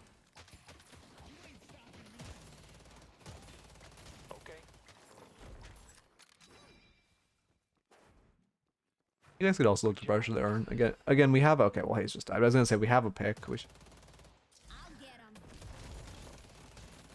Which pressuring urn would have been great, or running urn would have been great. But now Hayes gets picked, so it's a little worse. Drive me crazy not going for urn for mid. Yeah, you notice it a lot when you watch yourself. But it's also obviously it's much easier to recognize in Hey, I love that we're doing the holiday pick. You have to time it. It's a tight timing though. You have to time it like when your haze is like close to respawning and when their holiday isn't. It's like a 10-second window. At that point, just throw the Yamato one. I mean, that's true. Kind of forgot about that part. I see Lash.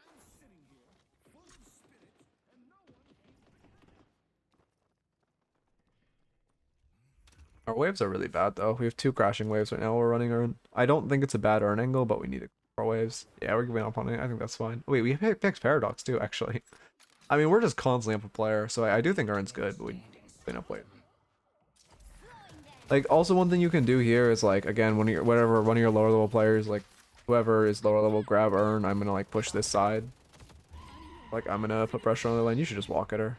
Capacitor, yes, big. We capacitor off the. I love capacitoring off diviners. That's great. Also, for anyone watching at home, you can see why capacitor is so OP. Holy fuck! This item removes so much for no reason. Cleanses everything.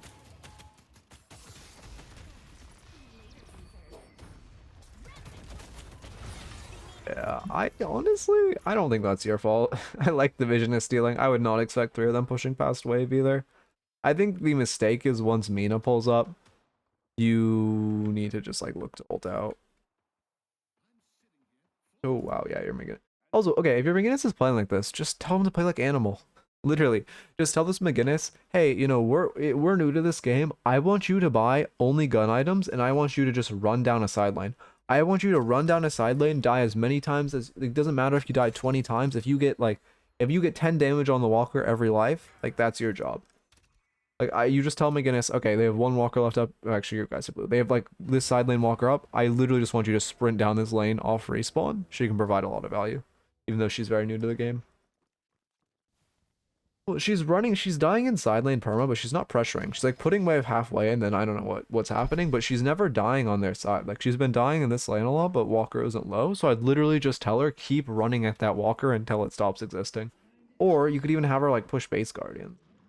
Would just tell her run down this lane until their patron's dead. Oh yeah, we capacitor too early, that hurts. Good Ivy ult.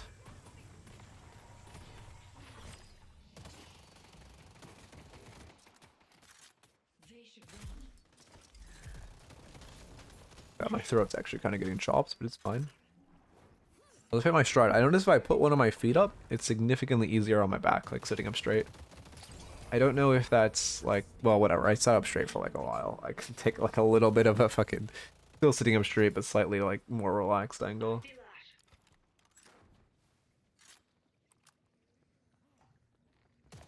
Again, Yamato pick. You're gonna get a lash. Now it's a mid angle. I was gonna say it's an urn angle. That is just 2 picks. It's become a mid angle. Now that's teamwork. Especially picking their lash. Come on, please. Good call. Oh, unlucky. Yeah, fuck that Vindicta. Fuck her up. I like it. Okay, yeah, Vindical comes out. Oh, we killed Calca too. Great. Slowing Hex is oh wait, yeah, actually for the Paradox or for you, I don't like saying your name. But like, I guess let's call you Flunky, right? The second half, yeah. For you, Flunky. Slowing Hex goes crazy this game. Amazing into Mina, good into Lash, amazing into Calico, amazing into Holiday.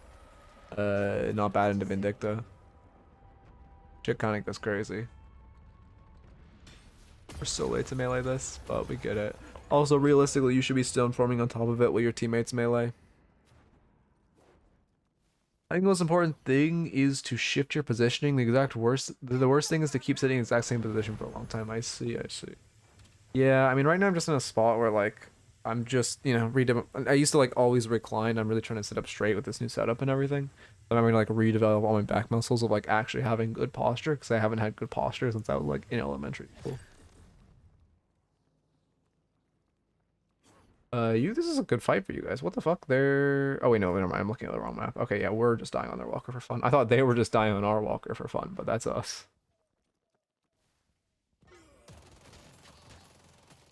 Oh. Well, bye-bye, Reju. When you guys have Reju, you should also communicate to your team. The goal is to fix your waves and then try to run Urn and then try to, like, brute force a walker. Instead of just kind of, like, dying. I reverted to left to right builder because it's my 5th paradox game. I see.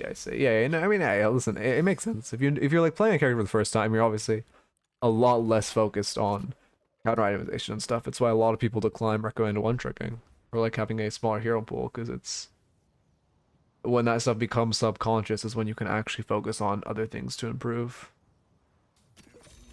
Why don't you press F2? That's gonna like break my PC. I'm scared to press that. I mean, in game I use the F keys to look at like other perspectives.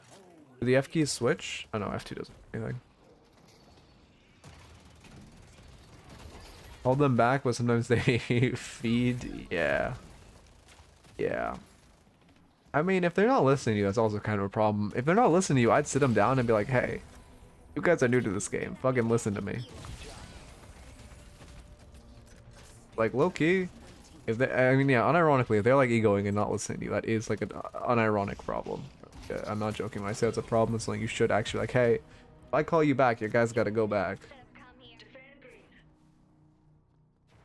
Above the oh yeah, to switch. Yeah, I am on the targets map. Coach is going good. Wolf, how are you doing? No. I don't think it's an ego thing. I think they're just overwhelmed. Okay, I see it. I mean, it's good you're actually introducing people to this game. I've tried, man. I've tried. Motherfuckers do not like being introduced to a MOBA.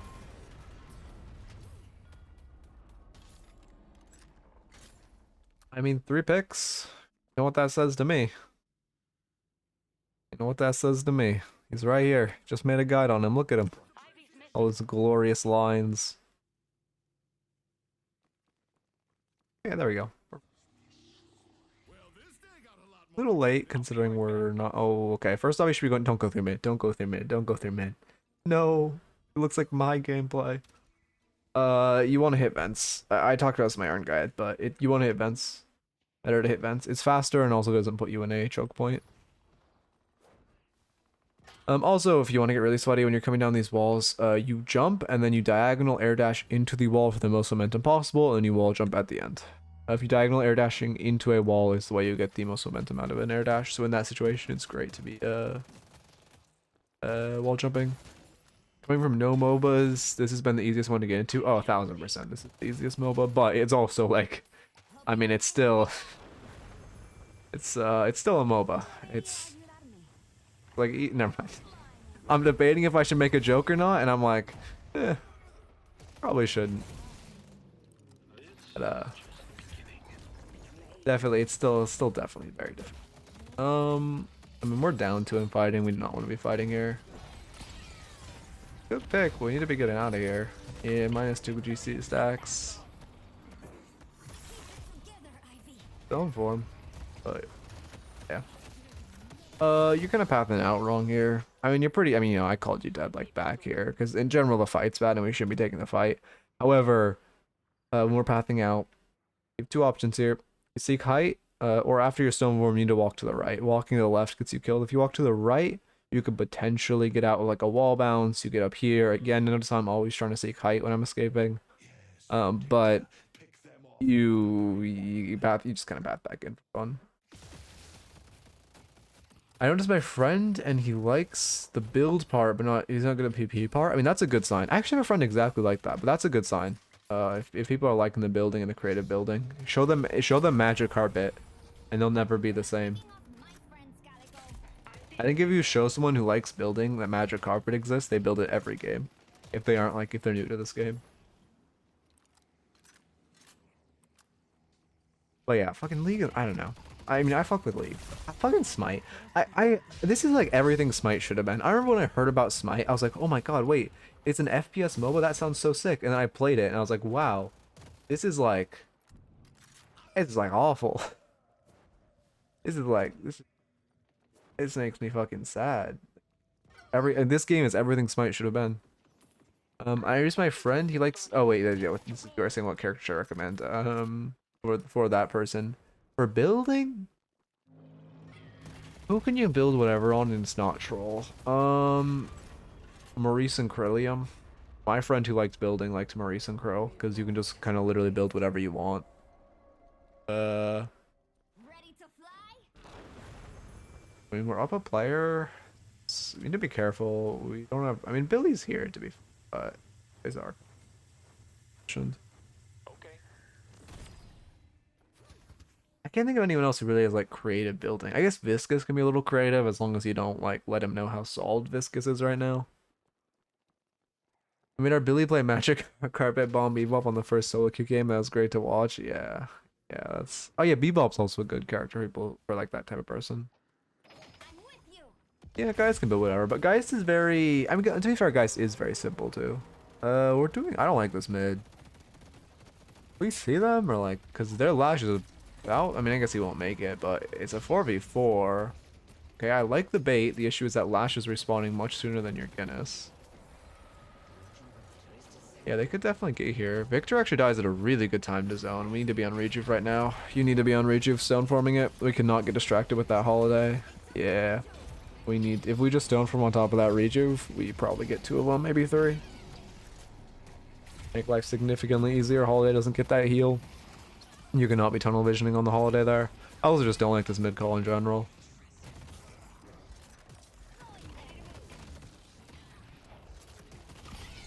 Luckily they don't know how to play, so we're good. Go Vamp. Vamburst into a haze? They don't have haze. Why did I think they had a haze? Oh yeah, Vamburst creates this game. They don't have a capacitor buyer. What about Spellbreak, which I fuck with? I don't know how I feel about Juggernaut. I don't like Juggernaut. I like Spellbreak. Well, I guess it's for the holiday doing the gun pivot. Why does she have Hollow Point? You really don't need Hollow Point. You buy these 2 items and it's all you need on holiday. Don't need Hollow Point. Anyway, sorry. Tangent. I don't like GC here. It doesn't provide that much value. We're slot locked early. Oh, so you're upgrading your boots? I mean, at that point, just sell boots for like. I guess you are pretty fed, to be fair, but at that point, just sell boots for like, I don't know. Good job. Lucky Shot would go so crazy here. The fact that we don't have Lucky Shot is kind of criminal, to be honest with you. Like, Unstop before Lucky Shot is low-key reportable. We shouldn't even have Unstop this game. Only thing Unstop is valuable into is like Lash and kind of Holiday. But those two characters are also hard countered by like a counter spell. Oh, would it be Ego fighting this Vin? She is so fed. Oh, actually, we're to be fair, we are on. But Vindictive Flight with 55k, even though we're 70k, is still very scary.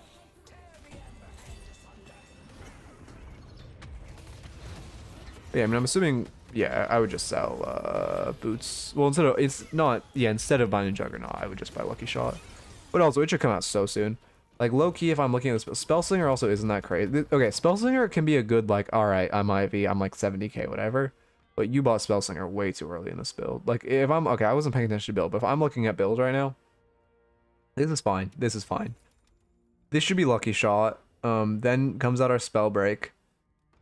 Then comes out our crippling, then comes out our Vamp Burst or crippling headshot, kind of malleable. Then you can bring out Spellslinger and Unstop as kind of like, okay, what the fuck am I buying now type of items. Sorry, I was distracted in the build. I didn't see what we died. And it looks like that's the last thing that happens in the game, so I should probably look at what we did wrong to die there. We just offer the Vindic to stake? I heard us get staked. Yeah, looks like it's 1, 2. Okay. Hello? Oh, we just got kind of chased down. Stone form last shot, which is good. We should still win your stone forming, yeah, actually for that exact reason. I was gonna say, oh, and you can ult out, but you choose not to. Do you lasted? Okay, I think we got lasted. But when you're stone forming, you should try to stone form under here, not over here. For one, if Flash is smart, you can like you stone formed a little early, you could still maybe get his ult on you. It's kind of like, hey, this what? Anyway, what? Anyway, You should be stone forming under. For 1, you can dodge a lash doing that, but for 2, if he like stalls his ult, you are still fine. Okay, and then we just win, or do they just win? Oh, they just win. Actually, looking at game state, yeah, they just won. That sucks. Unfortunate. Did they just win? Yeah, they just wait. I think they won.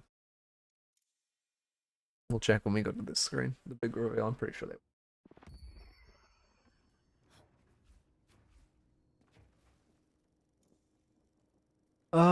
Yes, they won. Okay. I mean, yeah, itemization was actually a big issue here. I was not looking at it, but this ain't it. Again, I kind of broke it down. If you want a good Gun Ivy builds, actually, now wait, Highdocker, I don't think he's updated his build in a while. I don't have a, I guess I have to recommend Wanders. Like I'm betraying Highdocker by recommending Wanders, but probably is the, oh, Division has a top build. That's good. And this is only one of the best support ones, but Wander probably is the best Gun Ivy out there right now.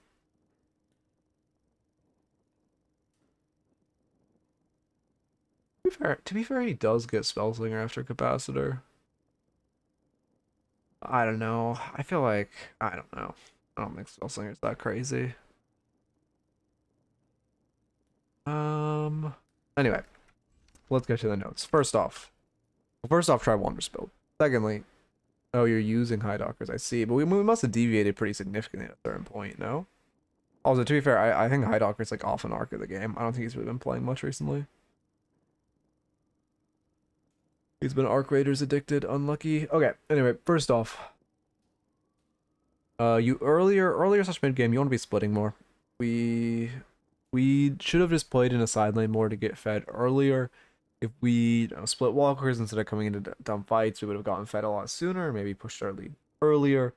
Secondly, oversaying was a little bit of an issue. After we get whatever we want, you know, objective, earn whatever, you should just be backing off. I did for some reason it says to use burst and lucky before Spellslinger. Yeah, you should. Wait. I mean, you should definitely be going lucky shot before Spellslinger. You should have lucky shot this game. Item so OP, it's plus 30% damage flat.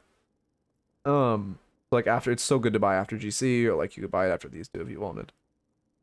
Did I mention it? Oh, I didn't mention it when I was doing my whole build recap, but also include lucky shot here and then whatever. Anyway. So oversaying, next up, Sinners. I don't know if we farmed a single Sinners this game. Sinners, oh, we farmed one and we died for it. So we farmed on their side. But Sinner Sacrifices, super OP, give a ton of soul value. We should be trying to farm Sinner Sacrifice. Can and try to steal the enemy Sinner. Oh, we did farm a couple. But we should be trying to, we need to farm more. We need to secure our own and we trying to get the enemies. Obviously, Ivy is not like, her farm does come more from other camps than Sinners, but it is still really good to be farming them when they are available. When they are there. Next up, you should be ulting other people more. There were like multiple times this game where you could have saved one of your teammates if you ulted them. And then, I mean, yeah, itemization, big one. In case, let me add this notes. Itemization is a very big one.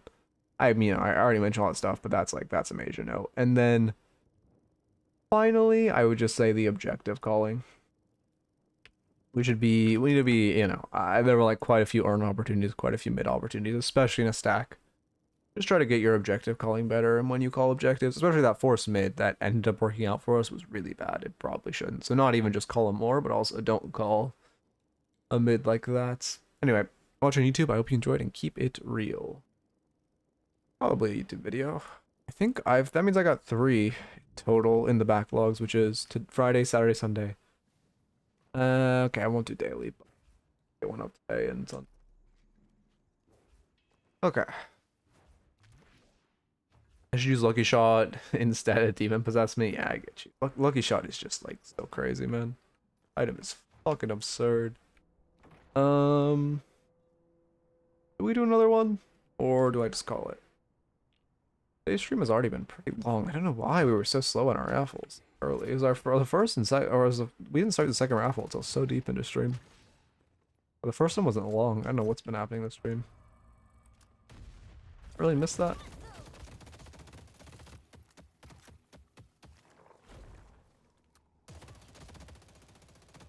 My aim is so bad on slide trackers, man. Actually crazy. Hey, the Viscous tech? Fuck that. That's not happening. Okay, I could just call it.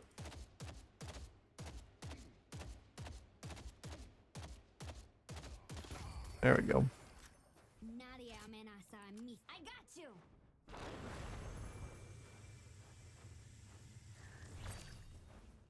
Yeah, I'm debating to do one. I don't know. We've also been low keys. Maybe the play is just like if I step back, I can spend more time on the getting YouTube videos up to good.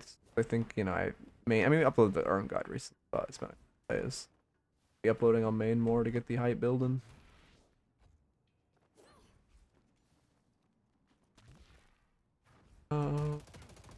How do the odds work on raffles? Basically the way the ticket system works is it's like a pity system. So you start with 5 tickets, and every time you lose a raffle, you gain a ticket. And it's just like one random ticket is chosen, I guess. So each ticket is like, everyone's ticket is thrown into like a pool. And then each ticket is, or like, more tickets equals more chance to win. But as you lose, again, it's just a pity system. They think they're in control?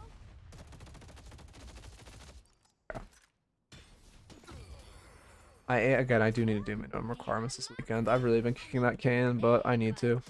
Moxie. I'm kind of stalling. I don't want to. I don't know. Probably should just call it.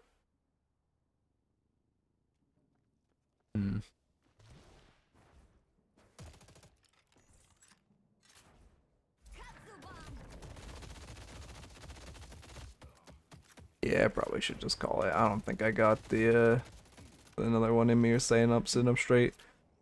Could be good with I mean we'll be back with 4 on Monday though. Yeah, I mean I got a YouTube VOD out of this one, or YouTube video out of this one, which is good. I have 3 in the backlog now, so I'll probably have like 2 up this weekend, or get 2 up this weekend, and then if I can get good ones, we can maybe get to dailies on main. It's just like the thumbnail making. It just takes time. That's the issue, like thumbnails and such. But I'm about to upload a video like probably in like an hour or 2 after the stream. You can look for that. It'll be a Bebop one. Already have it edited and everything, just need to make the thumbnail. Anyway. Maybe Swento's live. Is he? What do you mean? And then you don't get. God, I hate. Is he live? Nope, he went offline. Okay, well, we'll raid Baxel, because again, he is live at a very convenient time for me.